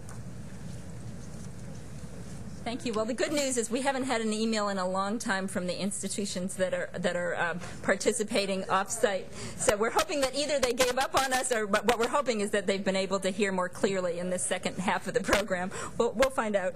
I just wanted to make a final comment about the military issue while Tamara is here, because we talked about it a little bit at the break. And as what I told you before that we'd go back and talk about it, I wanted to let you know that we've discussed the issue, and we're going to go back and spend a little more time with it. Again, I think the reporting is intended just to reflect the rules and the law, but there's some question about how it's interpreted in terms of the semantics of how we are identifying students, how we're using the terms exemption or waiver. I know we have histories of using those terms in particular ways. So we're going to go back and look more closely at that. I think the way the system is set up, we still should be okay in terms of reporting those students, but we might have to make some changes in language or designation. So we're going to look at that. Keep your eyes open for any changes that occur along those lines. Again, the report right now reflects the fact that, yes, students who are in the military, who are active in the military, TSI does not apply to them. And I think that's the key thing, how we term it, how we're going to think about those students beyond the military. We're going to go back and look at that, because clearly there's some issues about how we have approached this interpretation. Yes, we have a question.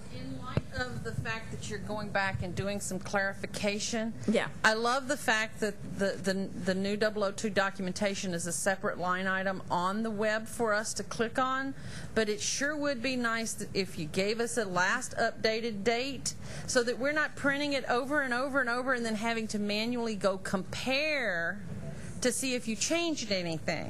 That's a very good comment. We were trying to do it with highlighting, but I think that's something we can also do in addition, and we will do from here on in. When we make the changes as a result of this meeting, we will put the date.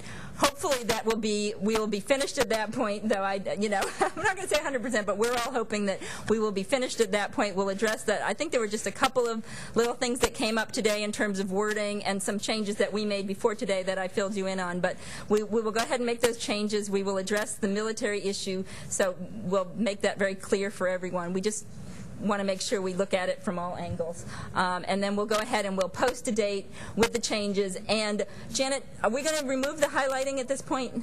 Probably for the... Everything that's there now. Yeah, everything that's there. Okay, everything that's here now for highlighting, we're going to take the highlighting off. You know, the few things we've changed already, we'll do that. But any decisions that are made from here on based on feedback today or our discussion about the military issue, we will highlight that. Okay, so the next time you see a new 002 come up, the existing highlighting will be gone, and anything that was adjusted today, you will see that highlighted, and hopefully that will be our final version, and we'll be good to go. Thank you. That's a very good feedback, Connie. Yes, another question? I just wanted to make sure. So in terms of programmatically having our programmers who have to redo this report for us, these items aren't going to change in terms of what they are. Maybe some of the verbiage will change. Exactly. So they can start working on the program for the summertime if they haven't already. That's exactly right. I don't see any reason why items need to be changed, especially because we have those military categories separated out. So if we need to change language there or how we're viewing the status, because they're not grouped generally with other students, I think we're going to be fine. So, yes, to answer your question, is anything going to be changed in terms of the items for programming? No. There may be some language that's changed, and the only place there may be something substantive beyond language to try to clarify might be the issue related to the military waiver/exemption. Yes, a question in the back.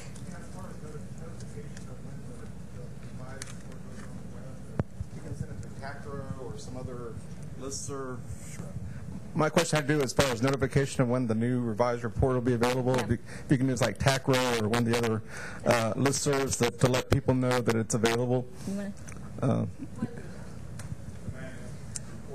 Yeah, as soon as those changes have been made, we'll send out notices to the listservs for both TACRO and TARE. If there's some other group we should be sending it to, either people who are here or who are still listening after all this time online, let us know who we should send it to. But we'll definitely make sure we post it as a notice to those two groups.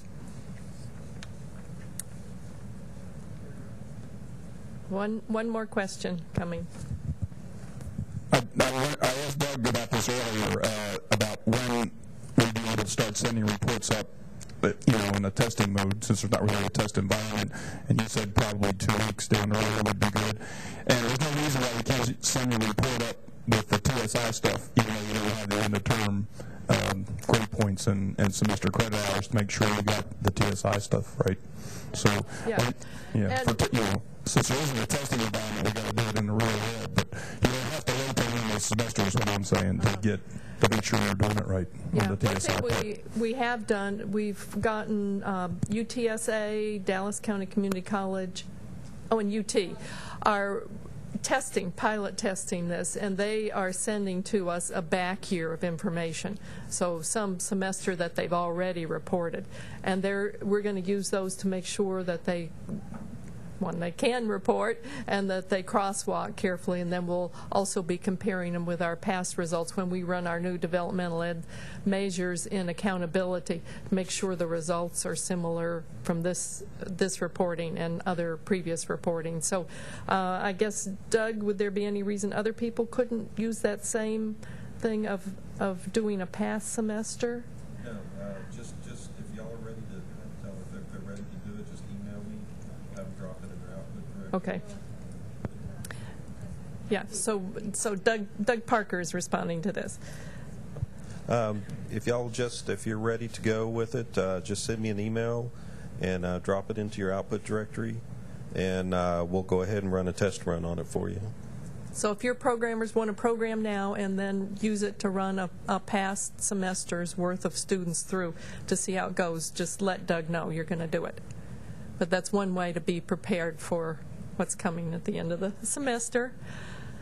Okay, I think we're going to say no more questions unless somebody just has a fit, right? And thank you so much, especially thank you to those of you who were listening online and had so much trouble. This is a good testing procedure for us, and we certainly have learned a lot about what not to do, and we hope that next time we have to do something like this, it'll go much better. But thanks to everybody who listened and who sent in questions. We really appreciate all your help. If you have future questions, always let us know, and we'll be getting back with TARE and TACRO as soon as those changes are made. Thank you.